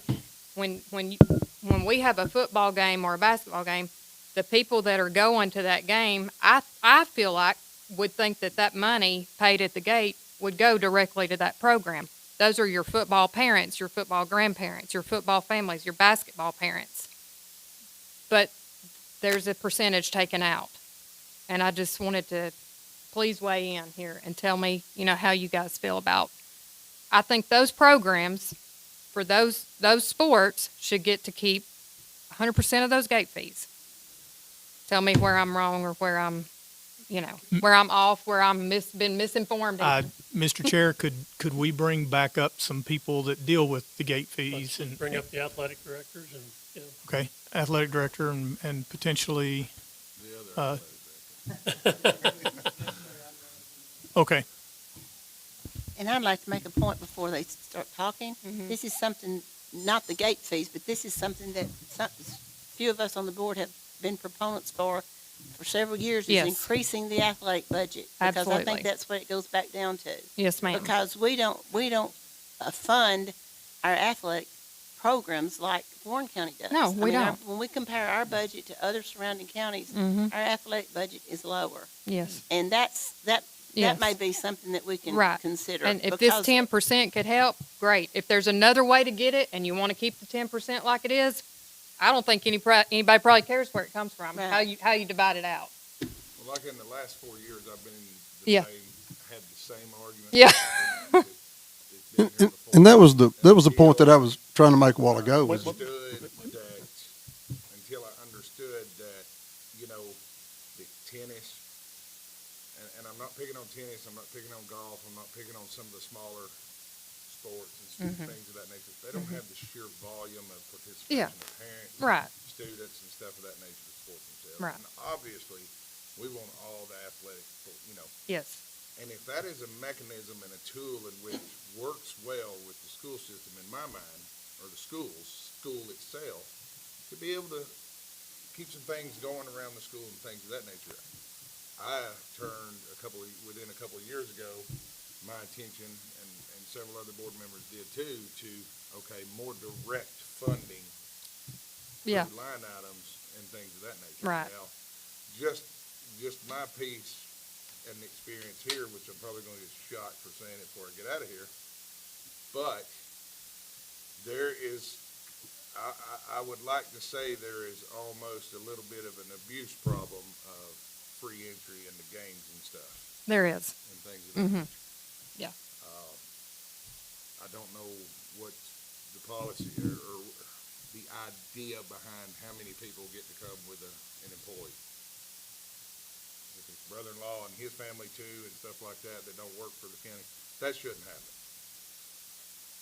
Mr. But, Hanson? things of that nature that might be, Yeah. something to look at. Yeah. Mr. Hanson? There was a point I was trying to make earlier, is it's not that nobody has anything against the WE Foundation or anything. It's just the fact that as bad as our school system needs the money, we're donating it to somebody else. And that was the point that the parents was making to me. And that's the reason why I called, Mr. Terry Weaver, Mr. Dennis's brother. He agreed with me 100%. And it's just the fact that, like Holly said, as bad as all of our schools need money, and we're giving it to another foundation as bad as we need it ourselves. Thank you. We're on to another topic, so thank Right. you for that. When it pertains to that. So. Okay. So to answer your question, yes, high school football would take 10% out, basketball would take 8% out. Warren County does the same thing. They take, even with their big budget. yes, yeah, they do the same thing. I just talked to Coach King, the athletic director, just before I came to this meeting. They do the same thing. Tullahoma does it all in one budget. So every gate money from all sports go into a budget, and all the coaches have to ask the athletic director to spend out of that budget. So there are lots of other schools do the same thing we do, and it's not just high school. Universities have done it. The school that I went to in college, it's your football and your basketball are your money makers. There are going to be more people in those games than all the minor sports combined can do in a year. They also cost more. Yes, you're right. Well, football does. Yeah. Basketball maybe not, Right. but football does. Oh, yeah. But also as football, you have cheerleading parents, you have dance parents, you have band parents who all there probably wouldn't be there if their kid wasn't part of that. So what we do with that 10% and that 8% is we'll split it. Half of it stays in the athletics to go out towards paying for basketball rims. We pay for the helmet conditioning. We actually had to add $500 on last year because they needed some help, so we did that with that money. And then the other half we split between the minor sports. One of the things that goes to pay for the minor sports is gate workers, where football doesn't pay for gate workers. It's supplied by the school. The minor sports have to pay for their own gate workers. So some of that money from that ticket money will go to the sports to help pay for those, where they don't have to raise that extra money to find workers, where football doesn't have to worry about that at all. Basketball doesn't have to worry about it at all. The school handles and takes care of all that. So that's where most of that money goes to. A lot of times with the buses, which most of our minor sports can't take buses because they leave too early. And we just don't have that ability right now. But when we were taking buses, a lot of that money went to help pay for their buses as well. Once again, a fee that they may, cross country couldn't afford buses if they didn't have some of that money. They can only do so many fundraisers, just like everybody else does. So that's kind of the reason behind what we do. Once again, we've taken half of that for just any general athletics, which goes to paid for anybody. We paid for a new rim that when girls basketball team, or the net, we pay that out of athletics. So we do a lot with that extra money to help out all programs, including football and basketball as well. Now, on the gate fees, isn't there like 10% that goes to TSSAA, I think? Not during the regular season, no. Not during the regular season. Now, during the playoffs, they have to get some, but now during the playoffs, they pay for the referees. Well, right now, we pay the referees out of that gate fee. In the playoffs, TSLA pays for the referees, and we don't have to do that. So they take a little bit out of that money, and every time you go further along, you get more and more taken out for cost, and then you have to pay their opposing team during the playoffs, but only during the playoffs. During the regular season, we get all that gate money to us in our Which, that's another expense. What do we have? 5 referees for football? 6. 6. And so what does that average per game just to have to pay referees? Most high. Most of them $110 to $90 Yeah, for each so one. times 5, you're getting up closer to $1,000 just to referee one game. Which all sports have to do that. So I'm all just sports saying, have to take the money out. Probably 5 is more than any other sport. Yes. Yeah. So I guess my next question is, who makes that decision? Who determines what percentage, or if a percentage is thrown into general athletics, or who determined that basketball should get 8 and give 8 and football should give 10? Is that athletic directors, principal? I don't know. I'm trying to learn. So it's been like that since I played here. So I don't know who decided. So we don't know who makes the decision. I don't know who made that decision. Okay. Guess it's more Mr. of a Parsley could tradition. make that decision. Yeah. Mr. Parsley, if you have something to contribute, please. Coach McWhorter's, correct. That protocol predates us. I don't know if it goes back to the 80s, the 90s, somewhere along there, I'm sure. It's been in place. I can testify that going back to years before I was principal, as assistant principal, we had a coach that gave 12% of the football budget, and that was just to help out a little more. And so ultimately, when you look at these figures, and I don't want to minimize the importance of the money that comes in, that 10%, but ultimately we're talking about looking at some figures in the last couple of days. I think for last year, it was around 4,000, maybe 4,500. That would have been the 10% that would have been deducted out of the football gate. For basketball, it would have been very similar. I'd have to go back and look. Okay. So that gives you an idea as to the amount we're talking about. Yeah. As far as like who decides that, and my supposition is that the school administration determined that. And we have left it in place for the reasons that Coach McWhorter described. And he did a really good job of describing that. I wasn't sure exactly how he was going to lay it out, but that's pretty much what I would have said as well. Okay. What do you propose the answer to this? Because we need more money. Well, I have, We could always use more money. I want to emphasize this. As principal of the high school, and I'm sure Mr. Anderson would say the same thing as principal at the middle school, I'm a supporter of all extracurriculars. I mean, our kids are involved in all manner of extracurriculars. And those things enhance the school experience. And those things are the reason that some kids are still in school at 17 years old, or I'm sorry, at 18-year-old. I mean, solution, I don't know if you use that word, but, additional extracurricular funding. And I'm using the word extracurricular, not just athletic. And I say that because we have arts, that would be band, that would be theater, choir. Right. We have non-curricular clubs, but, those non-curricular clubs, they do various service activities. I guess I'm talking primarily about other extracurriculars such as the arts. I would advocate for additional funding from the district for those extracurriculars. Yeah. I guess what I'm saying is how do we offset the 10% or the 8% that these programs are losing that they so badly need?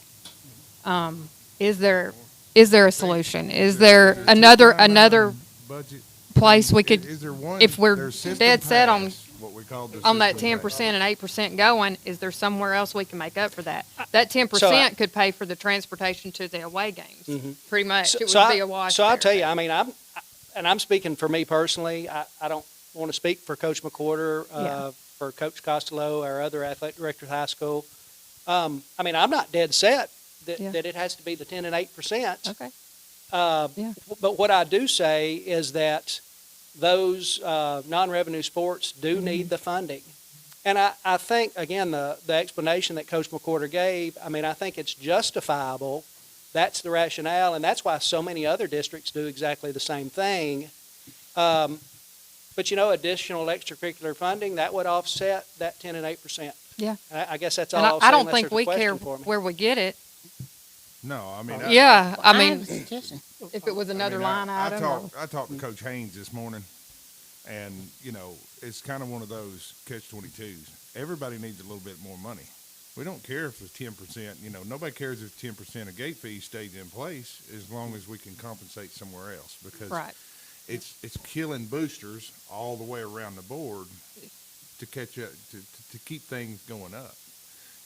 And if people really knew honestly, even counting coaches' supplements and stuff of that nature added to, and then looking at the total amount of boosted funds in every athletic team there is, they're almost neck and neck, if not a little bit more boosted funds to support these teams, and that's not necessarily fair. We've got some sports that don't have quite as many kids as football. Of course, You football, gotta more supplement kids. somehow. We've got some Yeah. sports and I didn't look at the figures, but I would wager might fundraise as much as football does. Of course, they fundraise a lot. And I'm not saying football ought to be doing more. What I'm saying They is should. this They is got there. over 100 kids Yeah. on What- the roster. They what ought I- to be yeah. raising more money. Yeah. Right. What I'm saying is there are some groups that do various fundraisers that do very well. One that comes to my mind, with softball, they do a detergent fundraiser. I think that's been mentioned. And it just goes well. People need detergent. My wife and I bought some of that a few months ago, and we'll use it for a whole year. But it's a really good fundraiser. But the thing is, everybody can't do that detergent fundraiser because then nobody really does well with it. So. I think we need something other than fundraisers to fund our athletic, in addition to that. And Yes. my suggestion is there a way of getting an estimate of what it costs to run these, like the golf program, the cross country, wrestling, what do you call the people that fish? The bass club. Them too. What is that? Anyway, all those sports and extracurricular activities. Not that we can just fund them Yeah. 100%, but if we had an idea of what the actual cost is to have those in our schools or in our high school, and then we maybe could, as a board, could look at our budget and see if we can't supplement it so that, Yes. you know, it's working better for Appropriate everybody. Absolutely. sustained And I'm not injury. saying doing away with fundraisers, because you're still gonna have to do that. Yeah. That idea, Susan, Ms. Barner, would you come up here for just a second? So I'm gonna let her speak to what she could do to get some figures together. I'm certain that could be done, but I'll let her elaborate. And I guess my question would be, are you talking about just the cost per player to play the game, or the cost of, because like, my program last year, I mean, we, expense-wise, we were $76,000. Yeah, I mean, just let us know what Yeah. the But actual, now, some of that stuff is, well, we went on a big trip that we don't normally go on, so I Yeah. guess, I mean, just the basic, Just the the basic uniforms, kinda what it uniform. costs to Yeah. go to the games, what the equipment. I know we added up, you know, for a football player, just the uniform, including helmet, each one was getting close to $1,000 a player. You got 72 players. That's So, and that's 72,000 Plus- just plus to your outfit freshmen. them, just to dress them. So that would be a So- good way, maybe what it would, Yeah. what does it cost Huh? somebody that plays golf, Right. at, you know, I at didn't- the high yeah. school or Okay. whatever, It's 100. middle school, per child, and Per that would child. kind of give Yeah. us because I mean, I think all y'all feel the same way. I think athletics is almost side to side with, and extracurricular Yes. activities with academics, because they go hand in hand. They do. And if you look at our athletes, most of them are really doing well, or at least passing and making, you know, making progress. And a lot of kids are not part of the sports program because they can't afford it. Yes, absolutely. So what would you like for us to pull together figures and numbers as far as, and what in those figures and numbers would you like? Part of the budgeting process. Yeah, if we get, just maybe, like you said, Yeah. you said it was about $1,000 per football. Yeah, just to outfit. Just something, just an estimate. Just I know address you, it. you know, don't go to, Yeah. Conditioning equipment to everything, right? Yeah. What you're talking. and what it would, you know, for instance, I'm just trying to think, wrestling, what Right. that would cost for a child, golf, cross country, Mm-hmm. volleyball, you know, Yeah. all because basketball Every and one of 'em. football is what brings in the revenue, and all the parents and the kids are having to help with all that other, with other. Okay. I don't mind at all to get those together Thank for you. you. Thank Right. you. What the requirements for the program are. Maybe we could some way help More fund direct all funding. those. Yeah, Mhm. more Yeah. direct funding. Right. Mr. Gill I, is- I yeah. feel so bad for him, Coach Costello. The video he had, the TikTok he had of congratulations to us, Coffee County golf team. We just entered the championship, and he said, "Let's see, hear it from all of our fans," and turned around and nobody. No. Nobody's watching golf. Yeah. A little soft there, dude. So did you get your questions answered? Yes, Okay. yes, I think so. Thank you, guys. you. I appreciate What it. about, Mr. Harris, he may want to speak. He ain't got to speak yet. He's good. I'm hearing I want to numbers. see if he can talk. If 10% is, what did he say? What was 10% of the About gate? 5,000 or so. I would pass out if I had 100% gated that much. So I mean, I know. I know. we're on such different levels. I mean, Yeah. Our main gate, if I get 1,500 at a football game, Yeah. it's yay. I know. So anyway, we run ours a little bit different than we do. Yeah. You get 100%? I have to. We yeah. run all of the money Good. through the general athletic fund, and we take care of all Oh. the sports. Or I Okay. take care of all the sports. All games. Yeah. All gates. And each individual sport has their own account, and they have money in that they fundraise and that they do. Yeah. But as far as what they spend that money on is, I guess what I would call extra. I have no sports that want for anything in order to take the court or the field.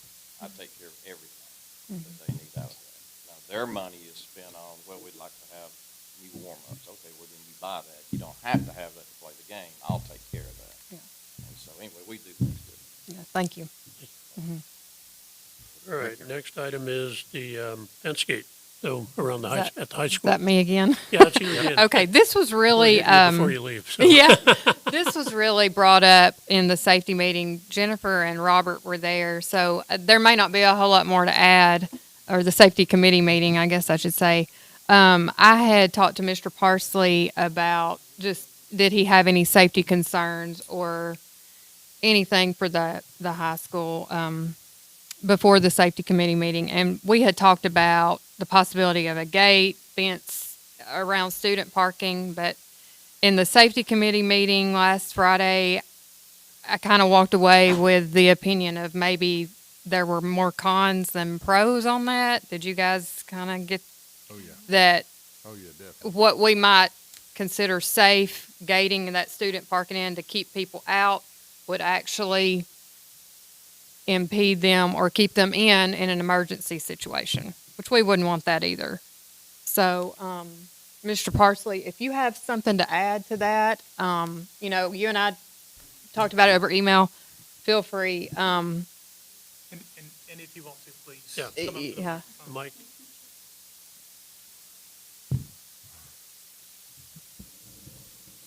You know, we had a conversation just about, you know, any high school safety needs, and, you know, I guess the focal point, you know, I brought out the parking lot. I think actually Yeah. you'd inquired about the parking lot. You know, we don't have lots of issues out in our parking lot, but there are lots of students.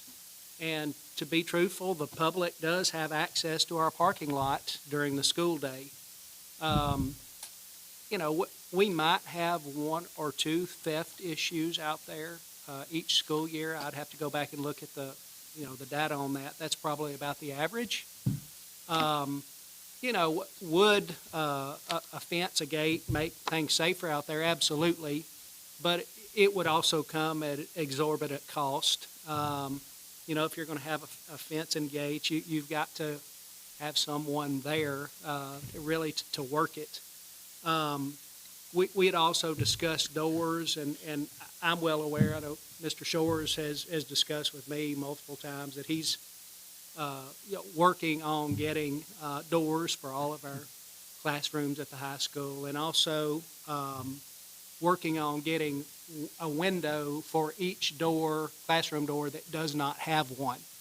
Of course, that would allow for people in the classroom to see out into the hallway. You know, anytime someone knocks on the door or wants in, you know who's coming in. Honestly, I'm comfortable with the direction, you know, that things are going. I know work is being done to make those things happen. You know, with respect to the parking lot, in my opinion, that should not be priority. It is outside. I mean, is it something we could use? Absolutely. But again, it'd be very costly, and I think, like probably most of you, feel like we should focus on the inside of the building. If there are any questions, I'll answer them. Would there be a way of putting a gate that divides the student parking lot from the front entrance so that there wouldn't be access to that part during the day? Because I know I went to one high school and it was that way. I suppose a gate definitely could be placed there. You know, we really have one of those gates that goes up and down. You know, we have two areas that people can enter and exit the student parking lot. So, you know, if you're going to do that with one, I mean, I feel like you would need to do that with both of those areas. But again, during the school day, we have students checking in late, students checking out, students going to doctor appointments. All of that happens all day long with nearly 1,300 students we have, and, you know, maybe as many as half of them parked in the parking lot. They're either driving or they're riding with somebody who parks out there. So it's, you know, it's kind of a... It seems like when there's anything, an incident that happens at a school, though, the person's always been in the parking lot. You know, they some way got in there, the parking lot, and there's cameras that have maybe that weren't there that could maybe have identified them. And that bothers me that we don't have those security cameras all over that parking lot. And I would have to go, I'm not sure, right off the top of my head. From the building. Right off the top of my head, I don't remember how many cameras we have on our parking area. There are not too many, but we do have a few. They're not very visible. It's because of where they're placed. You know, if you're placing one on the side of the building, the high school building, for instance, you know, it's a distant view. You know, it is. You just about have to have them up close, but you know, when you have them up close, you're covering a small area. I'm going to bring up, we some of this we don't need to be talking in an open meeting. Yes. We just don't need to be. I'm not going to answer the. Yeah, that's a good point. Portion. Yeah. We've kind of gotten off the fence gate thing. Mr. Shores is right. If we're going to talk about security camera placement, that needs to be in a security committee. All right. Anything else on the fence gate? I mean, it sounds like it's a lower priority, so we, maybe it's kick the can down the road on that until we, Any other questions for me? yeah, then it'll be a situation where something arises where it's like, well, we really need this now, so. I'm good. All right. Thank you, Paul. All right.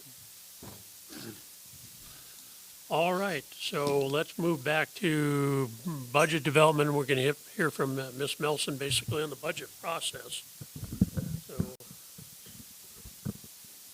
So you want me to explain my process when I build the budget, or is that what you're kind of looking for? You know, in general, I think there were some questions from some of the new board members on how we go about budgeting and you know, and so maybe explain, you know, the TISA funds are about 2/3 and county. Well, I have some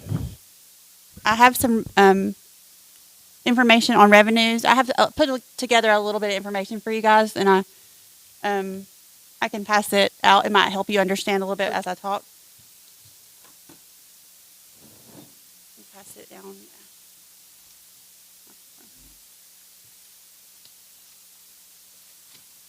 I just think sometimes it's kind of a black box on how we do the budgeting. It's a very complex budget. Yeah.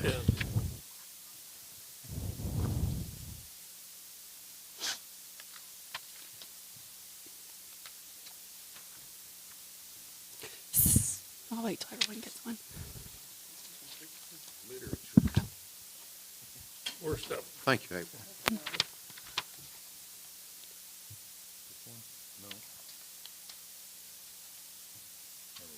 Yeah, it's just one sheet.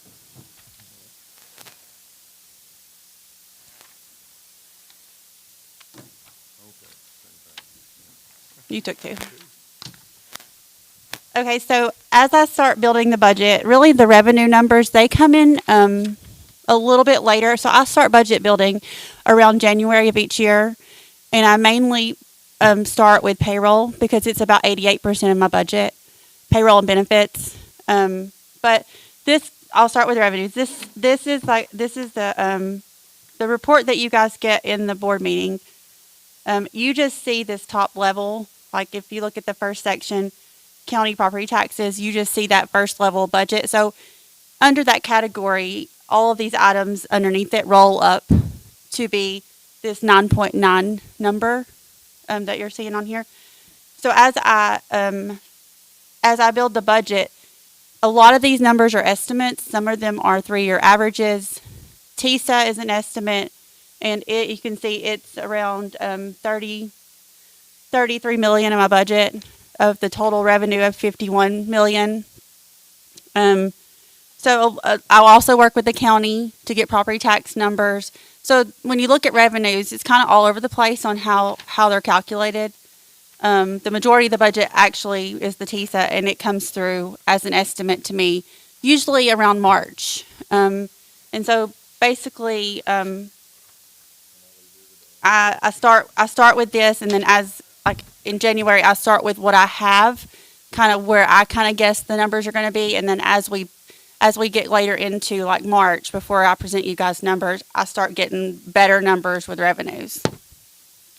So if you look at these categories, this is kind of where things fall in. So when you see that budget report, you can kind of understand, hey, this is property taxes. These are the items that fall under property taxes, and so on. So I'll start with that, and I'll let you guys ask me questions about revenues, and then I can talk about expenditures next. Sure.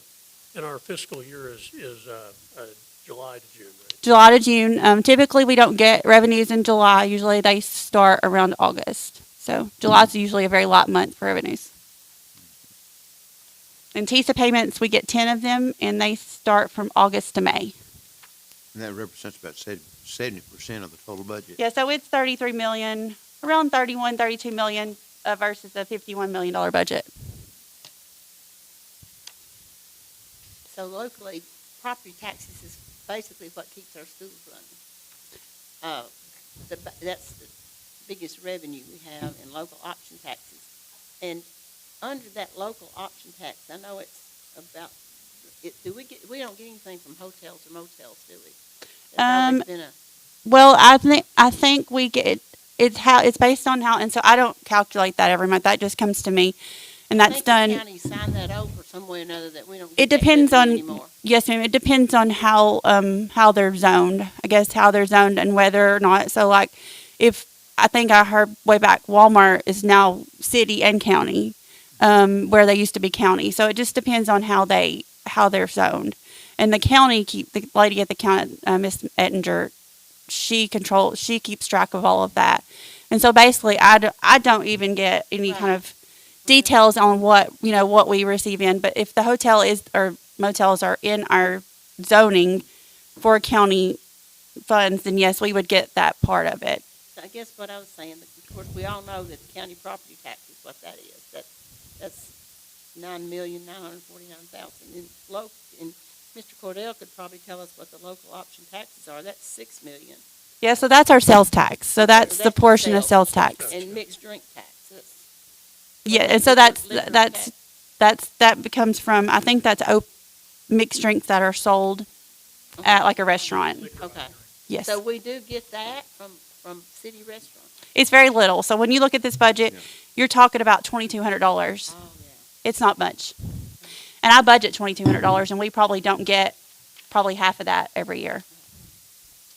And marriage, I never thought that our budget would include marriage license. It's very little. That's another one that's very little. Right, it is. Not gonna fund much. So the receipts from individual schools, what would that be? So that is like if they go on a field trip or like extra labor for like an athletic event, or they wanted an extra sub for a day. So that money comes into the central office. Yes, ma'am. The school would send us a check for those extra things. And then the next would probably be like sale of surplus items, where you've got recurring items. Sale of equipment. So that would be anything that we would post on Gov Deals that you guys would surplus. Right. And those are very small parts. And those are just guesstimates for me. Like this, I usually use around the same number every year, unless I see a huge decrease or increase in that area in the budget.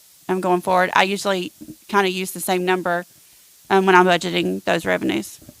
In April, as I remember, the hotel motel tax, I think by law, that mandated that goes to industrial development. I'm not certain on that. I would have to ask the county that question. Because I know there's always been kind of contention there that the county does not receive, that funding where it can be used for schools. Yeah, I'm not 100% certain. I would have to ask Miss Ettinger, the county office. But on this local revenue, so the elementary basketball gates, that doesn't go into an athletic fund? No, ma'am. So all of those gates get collected and they're brought up here, and we count them. We take them to the trustee's office, and then when we pay the coaches get paid out of those gates. The coaches and the uniforms and the referees all get paid out of. An athletic fund. Well, we would have to put that at the school level if we wanted to do that, and that's the reason why we bring it up here, because every elementary school would have to have a part of that money to pay their. No, I'm just trying to think ahead of what, here's $26,000 that the elementary program generated, and it's put into the general school budget. But we use that to pay stipends for the coaches. Oh, I know you use it, but I mean. Ms. Nelson, whenever you're done, we're in the red on. We are. We never make money on elementary basketball. It seems like elementary basketball ought to be included with the athletic program system-wide. That's something I think we need to look at. Most athletics are by school, and elementary basketball is spread over 8 schools over 2 different districts. Makes it hard to. That's why. So this money is collected from Westwood. And then we also have to give Westwood and College Street a portion. This money right here is not this is just what we got. This is my estimate on what we're gonna. That has nothing to do with Westwood. Well, we have to give them a portion of the gates. This right here, I know you do, but this portion here is our portion. No, this is a total. This is what I'm saying. The total. You have to give them a portion. We have to give them a portion of the gates to pay their coaches and pay for their uniforms and all of that. So. You're saying it doesn't pay for itself? No, it doesn't. Okay. It hasn't for since probably before COVID. I would say that it hasn't paid for itself. It pays for itself in community support. Yeah, Gates don't. They did I away get- with that basketball program. We'd all lose our services. and I'm for it. I love it. I love watching it, but it does. Yeah, it does not. It is not. I mean, it's not terribly not supported, but it doesn't. What we bring in Gates doesn't support what we pay out for it. So.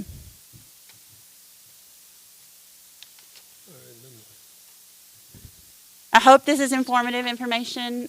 Kind of understand what goes into our revenues and how they're budgeted and.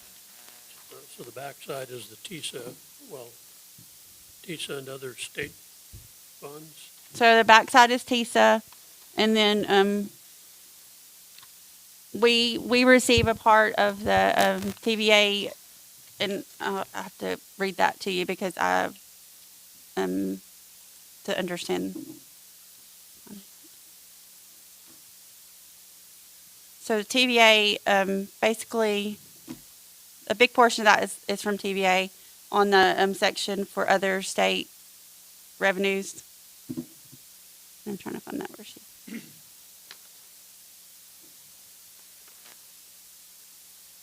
Okay. So, the TVA provides, because they don't pay taxes, they provide us part of their, they pay us part of their profits. So we get a portion up to, I think, 671,000 of their profits, and then the rest, and then the county also gets a portion of that because they don't pay property tax. So this is all the 141 fund, right? This is all the 141 fund. So we have the 142, which is the Title I, and we have the 143, which is the cafeteria fund, right? So yeah, so 142, all of those budgets consist inside of ePlan. Okay. And they are generated based in different ways. So like we can apply for a grant and they could allot so much money, or then like in Title I, it's a similar situation with Krista with census information. So all those budgets are we have really no control over the revenues. It's based on what the federal government wants to give us based on what we wrote into our grant. And then we take that revenue and we build whoever's responsible for that grant within this office will work with myself, and we will build a budget and for each one of those federal programs. And I have a list that kind of let me pass this around. I have a list that kind of breaks out the different funds and the federal grants that are within the federal programs 142 budget. Maybe a little bit more information for you guys. When we talk about federal, we're talking about not just 2 or 3 grants, we're talking about 10 or 12 that we're managing from this office as well. And at the end of the year, when we reconcile everything, the excess revenues over expenses go into the fund balance.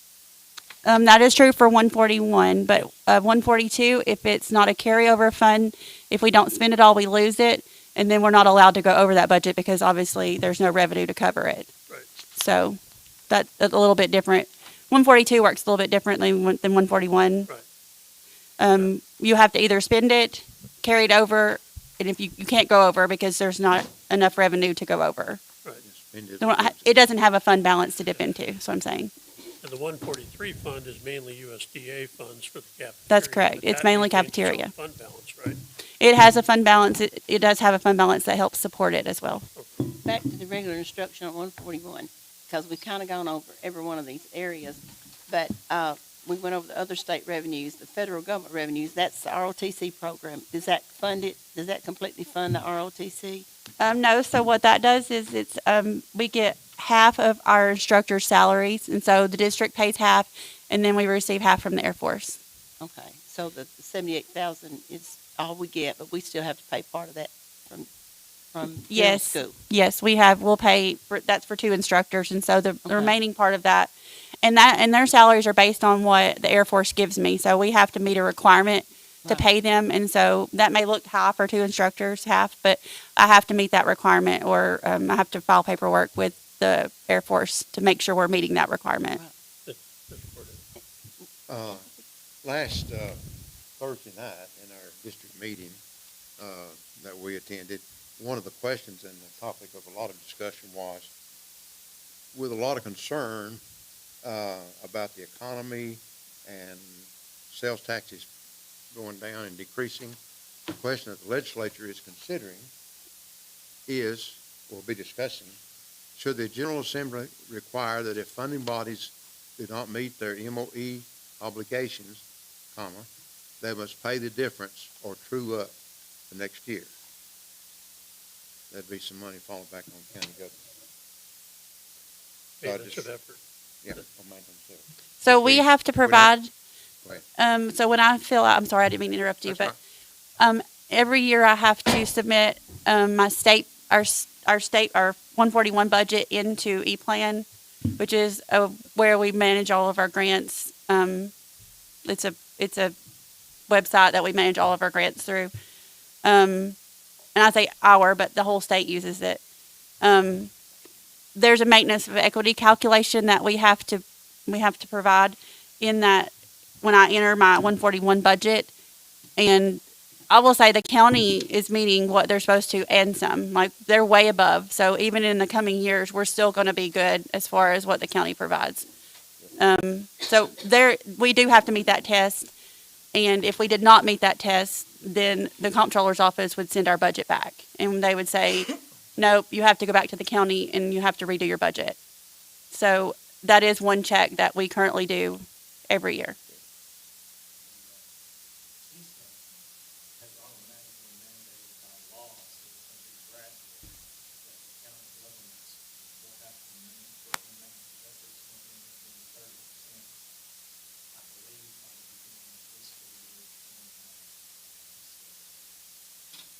And I think we're already over 30. I think the last time I calculated it, we were around 36% right now.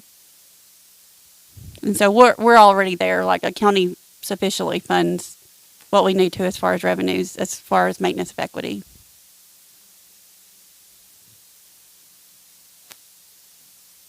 There's two other lines that's still on here, the insurance recoveries. That's just an estimate of what we would get from insurance. It is. So, like, that would be anything that we would get for, like, if we had a bus wreck and we needed to fix a bus, or like, you know, when the building, the roof blew off at the Raider Academy, that is where I would record the revenue for something like that. And it's just an estimate on what could happen for the year.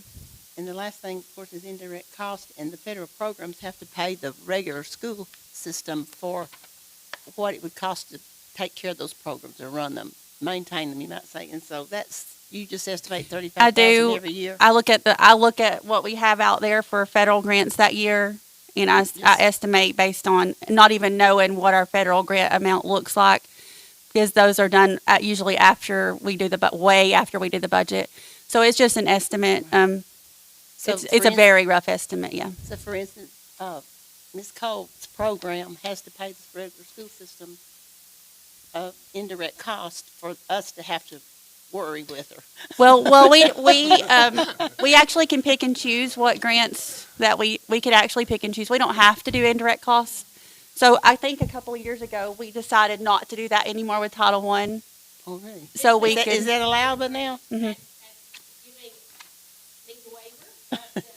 Well, that's good. Because we have lost so much money in Title I, and just with the pay raises and Right. everything coming together, she has graciously been so kind to Title I, so I haven't had to carry that burden. Oh, that's awesome, because I didn't know you could do that. It's I always had to give mine up.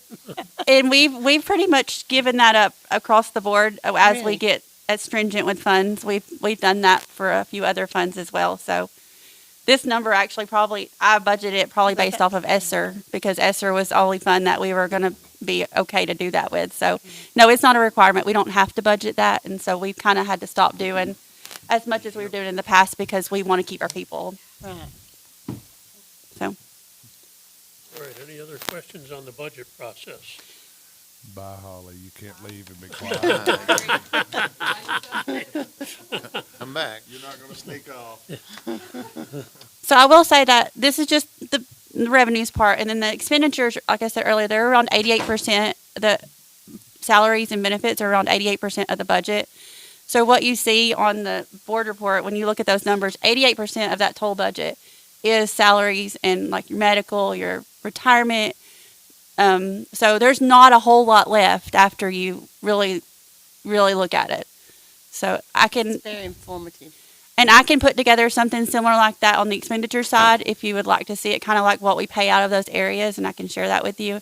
I don't mind doing that, but I mean, I put this together because you specifically there were questions about revenues and kind of where they come from, yeah, so. because, where the money comes from, so everybody understands.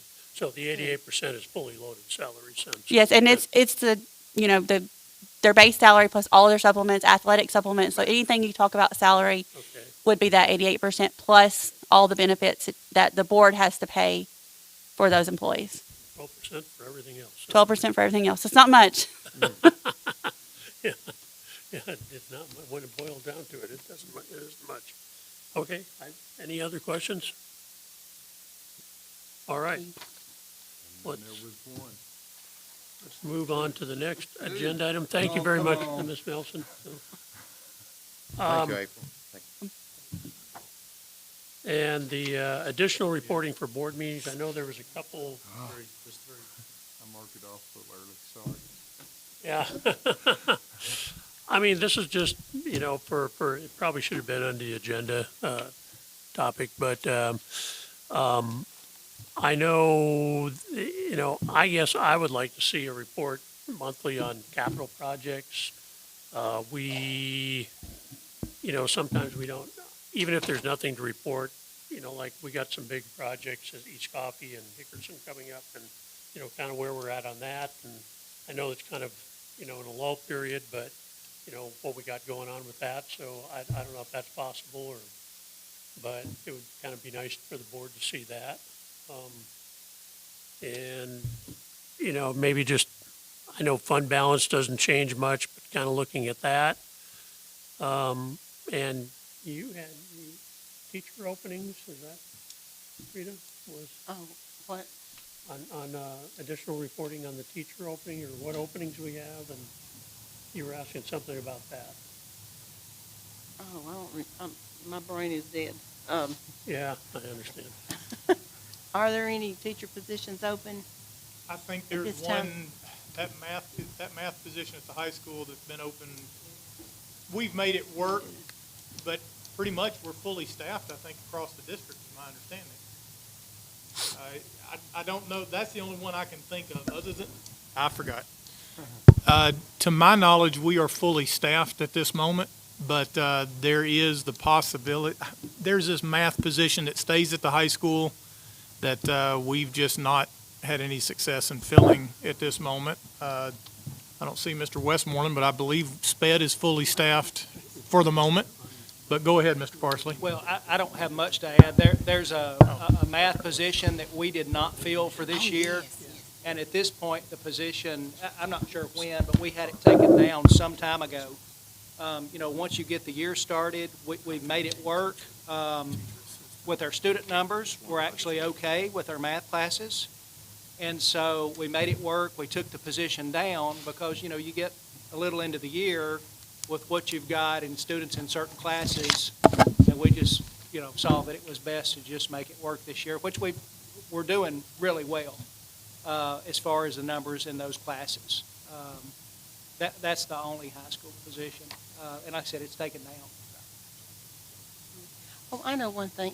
Is it appropriate now to? Yeah. I had a question about the leaks at the gym at the North Coffee. I understand that there's some severe leaks out there and that the gym floor is going to have to be redone. Okay, before we get onto that, can I ask him on this other, with the reports on the capital projects? Yes. Are you wanting that Okay. every board meeting? Is that what you're wanting? Just a quick update. I mean, Because if you're talking about projects and so forth, you get me started. I love talking about them. I'll share with anybody. So, because we have a lot of good things going on here, but I can do it every board meeting if that's what you would like, because I like talking about them. If that's when you want to hear about them. I would like to hear about it because I think it's of interest to the board, is what's going on with the capital project. and it's, you know, money we're spending, and, you know, if you want to wax poetic, I'm all for it, you know. Absolutely, I'll be glad to do that. Yeah. The North Coffee, there was a, back whenever we added on to North Coffee, and that's the gym and all the addition, we had problems with the roof, and it was leaking, and that, now, that was dealing with the contractor. They have been there since then and has repaired. And talking to Dr. Clark and also, I think it's Leonard, which is custodial, they said that they're not been leaking since. Now, are they saying that they are and they've told you? Oh, I don't know. We, as a couple of board, three of us went to the open house, and we were just going through the building. No one, I Right. mean, no one's trying to tell on anybody. No, that's fine. And we just went into the gymnasium, and I said, I think it's sad that we can't use our elementary schools for our basketball programs, because that's what those gyms were built for community use. And I was told, well, you know, it's leaking, and we're going to have the floors redone. And that also, Okay. there was an issue also with the sprinkler system, that it wasn't sufficient for that many people to be in there. And that concerned me, because Okay. this is a new gym, and we hadn't heard anything like that before. Okay, you're talking about two or three different things there. First of all, the floors are getting a scuff and coat during fall break, so is New Union. They're both getting that. You have to do that temporarily. This soon? Yes, always, on a regular basis, yes. So, Not sand, not sanding down, not it's sanding called a down. scuff and I coat. know the floors there were bucking up at North Coffee. Okay, Underneath that door where all the water had come in. I mean, I Okay, could see that. there's a little damage over on one spot where the water has leaked, but the water problems have been taken care of, and we've been kind of waiting to make sure that everything is done, and it's not going to start leaking again, because we haven't had a whole lot of rain lately, and but we haven't, the times that we've had rain, we've not had leaks, but there's parts that needs to be repainted and taken care of and we could repaired. see where the water had come down the walls. Right? And so the whole floor is going to get a scuff and coat, and that's kind of where we are with the floors. But it's both Who's paying for that? Is the maintenance. contractors paying for the leak? The scuff and coat, okay, the contractors took care of the leaks.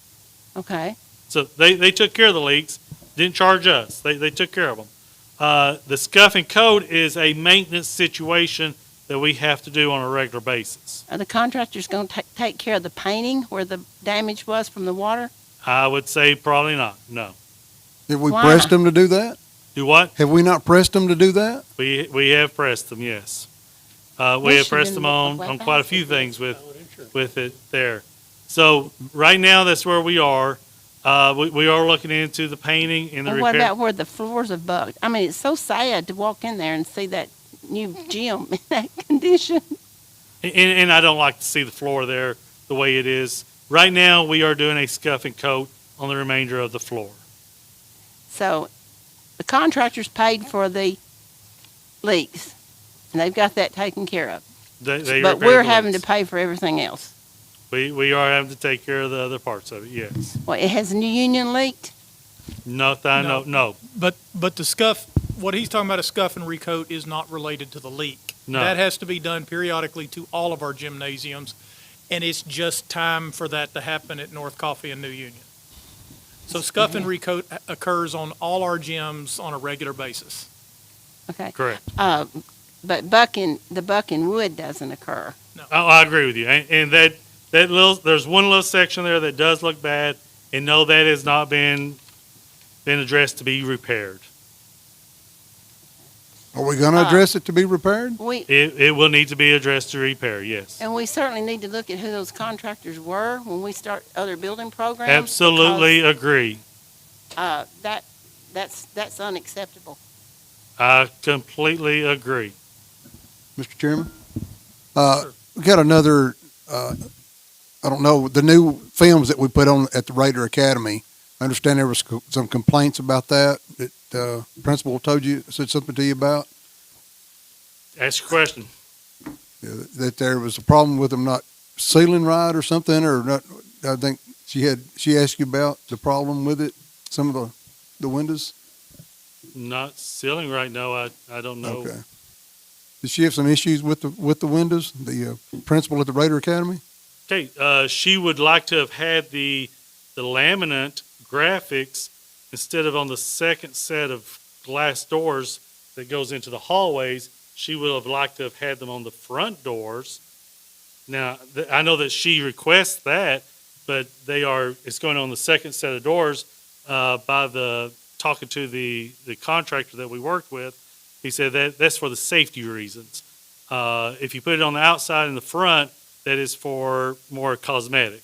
And the whole reason why we're doing the whole job is for the safety and security. So that's the reason why we stayed with the second set. And that's all the schools.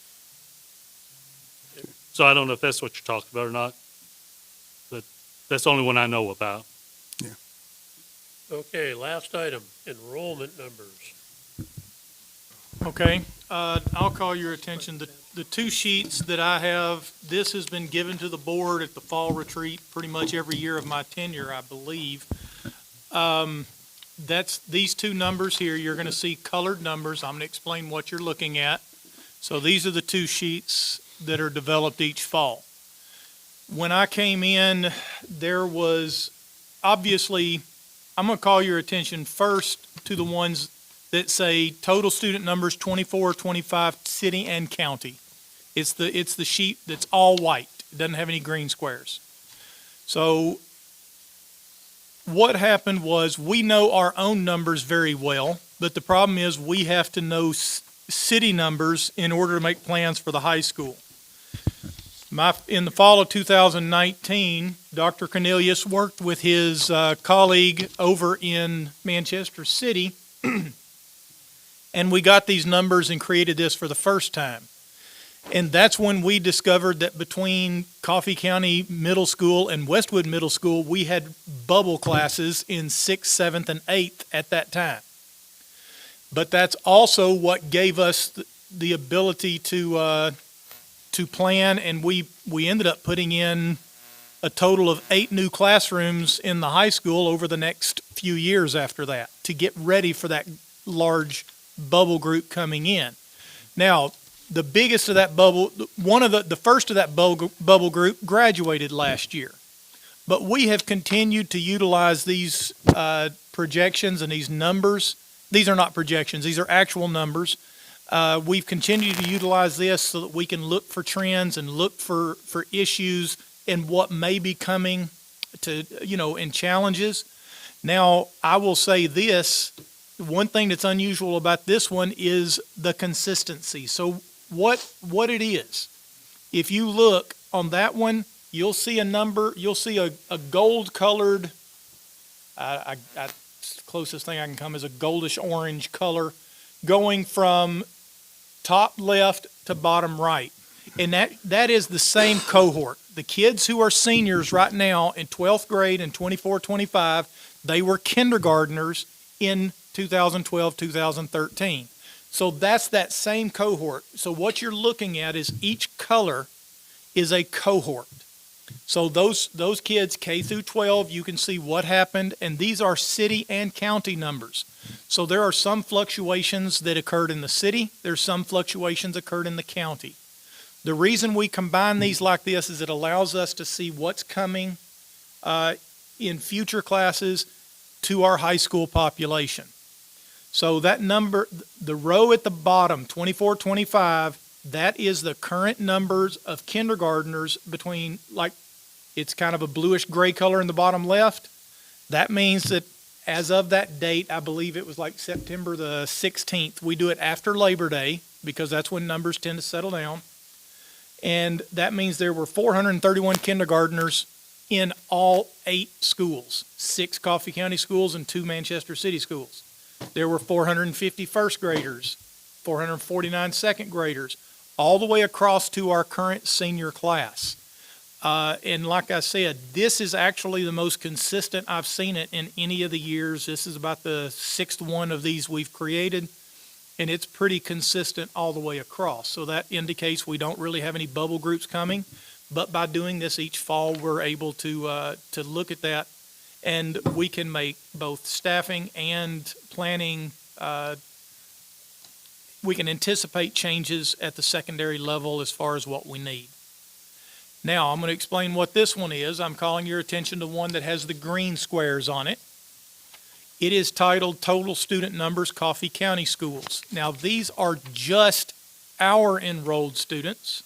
We do not include pre-K because it's not a required thing, and it would not, those numbers, since it's just voluntary pre-K and special ed pre-K, we would not get any predictive or any preparatory information from it.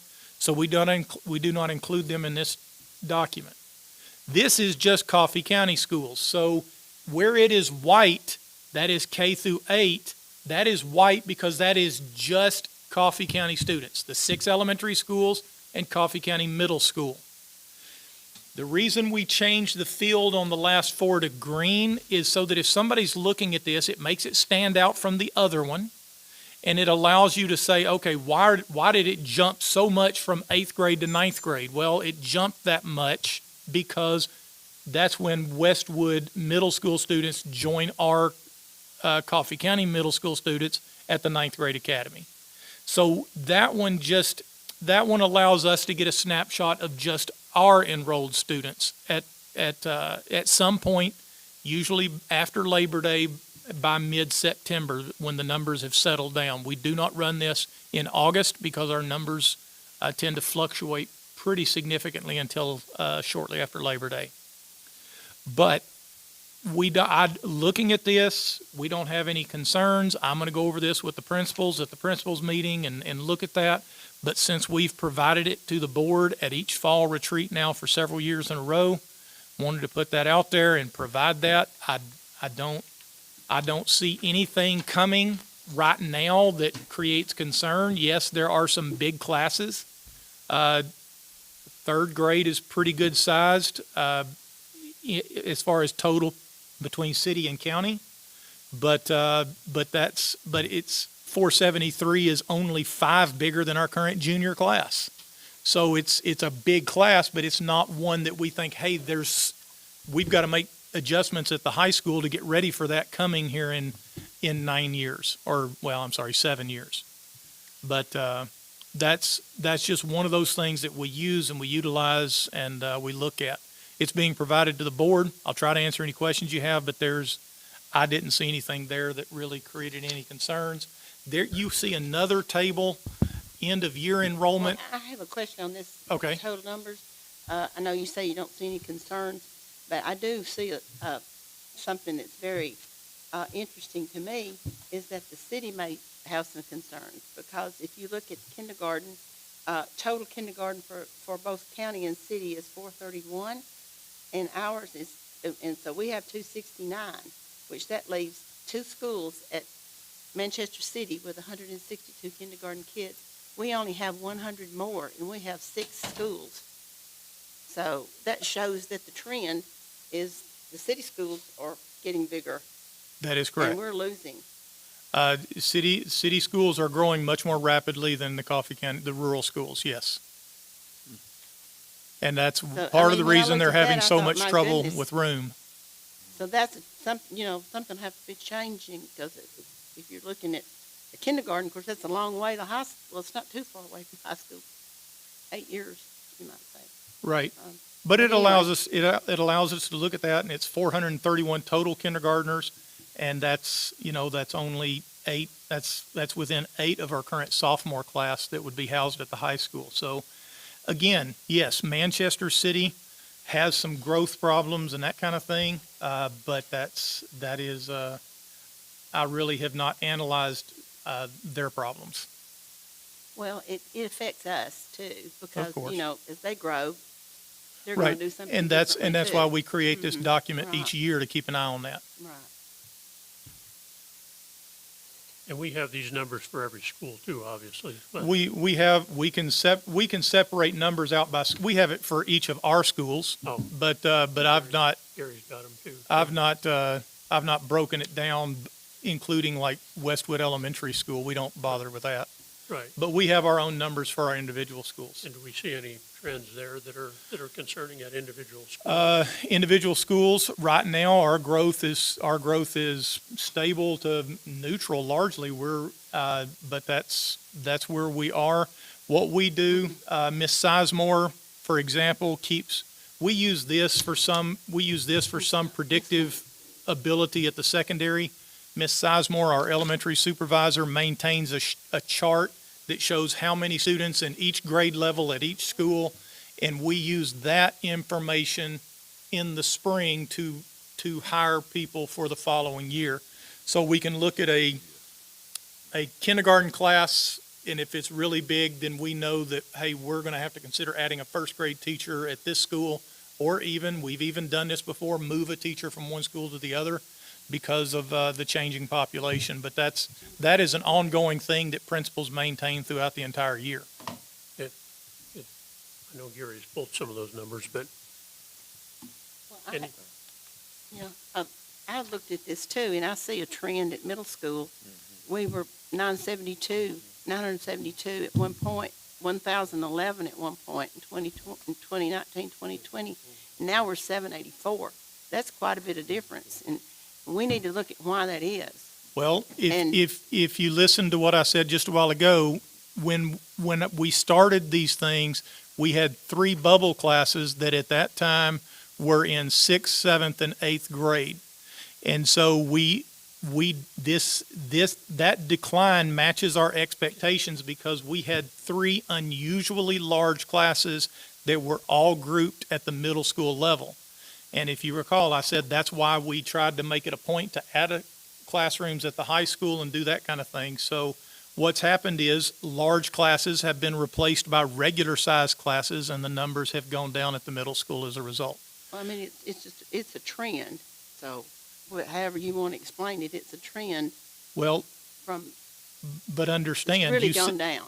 You see the trend goes up at the high school because as those students have left the middle school, they go to the high school. The high schools stayed practically the same. From 2018-19, it was 1,200. Now they have 1,268.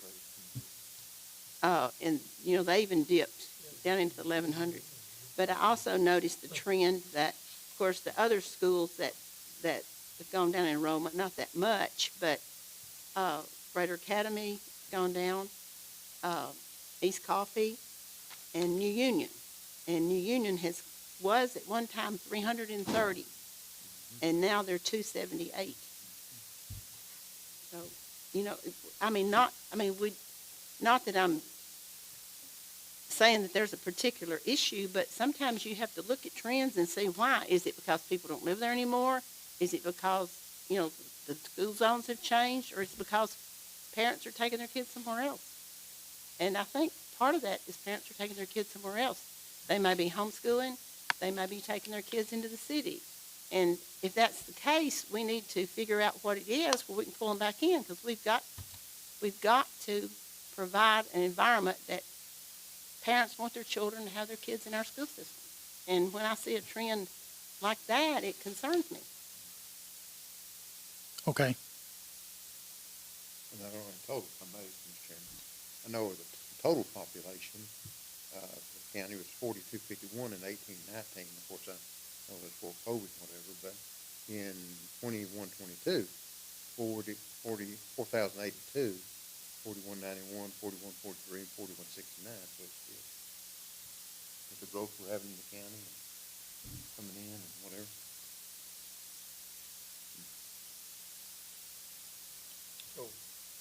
But I don't think our school zones have changed any, so it's not that. No. And I know people are moving in here, Yeah. but there has been an influx of homeschooling that's made a big difference too. But then you got to look at that too. Why are people homeschooling? If we've got schools that the parents feel comfortable with their kids going to school there, then they're not going to necessarily homeschool. So anyway, that's just something maybe to look at a different time. But Are we seeing a migration to homeschooling? Is there an increase of the people coming out of the system going to homeschooling? Do we know? There has been an increase in homeschool Yeah. numbers. Dr. Cornelius, you usually keep track of those.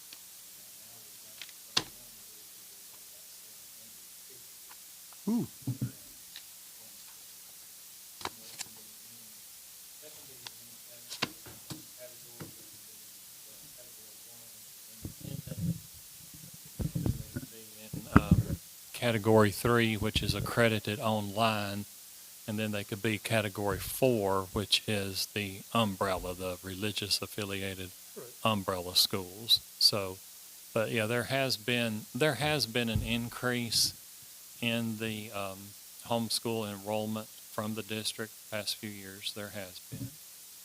Okay, and has it been dramatic or? It's gone up. It has gone up a little bit. We had recovered some, then we've seen a slight uptick again in it. We were leveling off, but then there's been a slight uptick again in the number going to the homeschool. And of course, whenever I'm sorry. No, I'm going to say these are trends that are seen in multiple districts across South Central. Yeah. Many directors report the same thing. Go ahead, I'm sorry. And then we see, trying to remember where I was. Anytime somebody calls the office up here and is wanting to go to homeschool, we try to intervene, try to talk to them, and especially grades 9, 12, especially that, because there's a difference in the type of homeschool you use and the diplomas that are generated for students that are in grades 9, 12, because that becomes credit bearing. So I usually, number one, try to talk them into staying with us, and then number two, I always try to steer them to the Category 3, which is the accredited online, so that they don't have troubles later on. And also the reason I do that is so if they come back to us, then there is no problem with the transfer of credits when they come from the Category 3, the accredited onlines. We can accept those credits just as they stand from that online homeschool. So how about private schools? I mean, private schools, we don't I have don't a whole get, lot of choices I don't here. get, I don't get a lot of reporting on private schools because the state, in the way they define now they have public school and then non-public. Oh, okay. So private and homeschool both, they go into the non-public pile. Mm-hmm. Okay. Tom, can I address that? You may. Rita, you said you don't know why parents are doing it. Well, it's because of the moral values we hear about in the news all the time.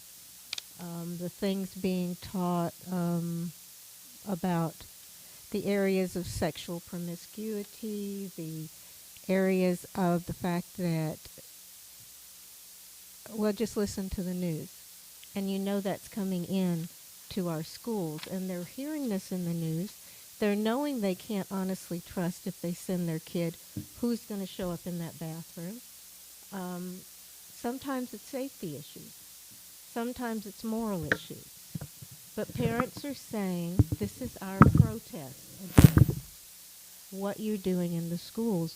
We can train our children better with our values. And so they're taking them out. They don't know any other protest. I mean, we're changing history. We're changing so many things in our schools today, and it's progressive. It's happened over time. But then all of a sudden, we've got a huge influx of a lot of crap, for lack of another word, going into our public school system. Can you give me an example of our schools that's doing that? It doesn't necessarily even have to occur in our schools. It's occurring across our nation. But not here. Well, I have heard recently reports of it occurring here, that there are things. Yes, I have heard reports, but I have not been given release to share those reports, that we do have some of that occurring in our classrooms. And so parents will continue to take their children out as long as they think I really they're don't not think safe. that. Has the homeschool stayed level? I don't think that's the reason in our decrease.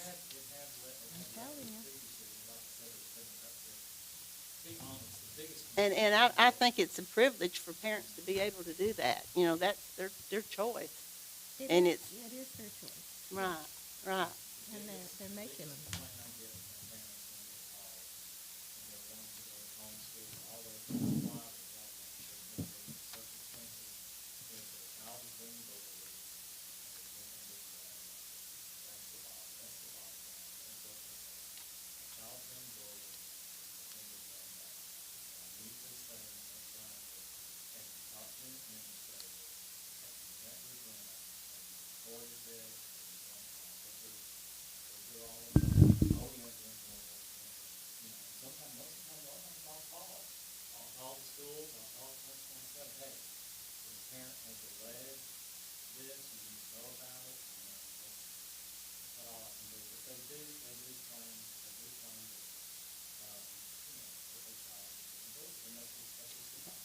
And Mr. Chairman? maybe like Beth said, if that's a perception, that that's what's happening in our schools, we need to do something to show them that's not true. That's not true. And that's what I'm saying. Miss Yinch, she's got some inside, she's, And obviously and she so deals with a lot they of need to people. go- Whoever, they need to go to the proper person and say, look, because if there's something going on that we don't know about, then we need to know it, whether that child goes to the school there or not. You see what I'm saying? If there's an issue. I do, but it's also, in all honesty, Frida, there is that desire to have their Christian principles so often put into their children. Right. And they're not getting that in the public schools. Well, And and so, that's just a part of. yeah, of parent public education. schools are not, public schools are not to push any type of religion. So that's, we can't. While there's not that freedom there, then parents will continue. Right, right.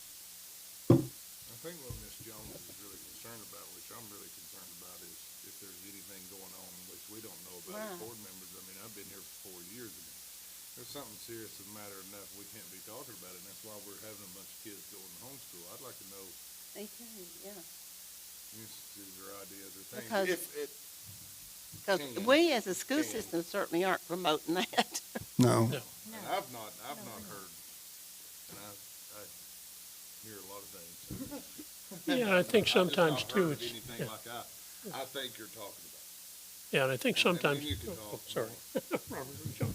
Huh? I'm sorry, I didn't mean to cut you off. Oh, So, no, I I think, didn't hear you, no way. okay.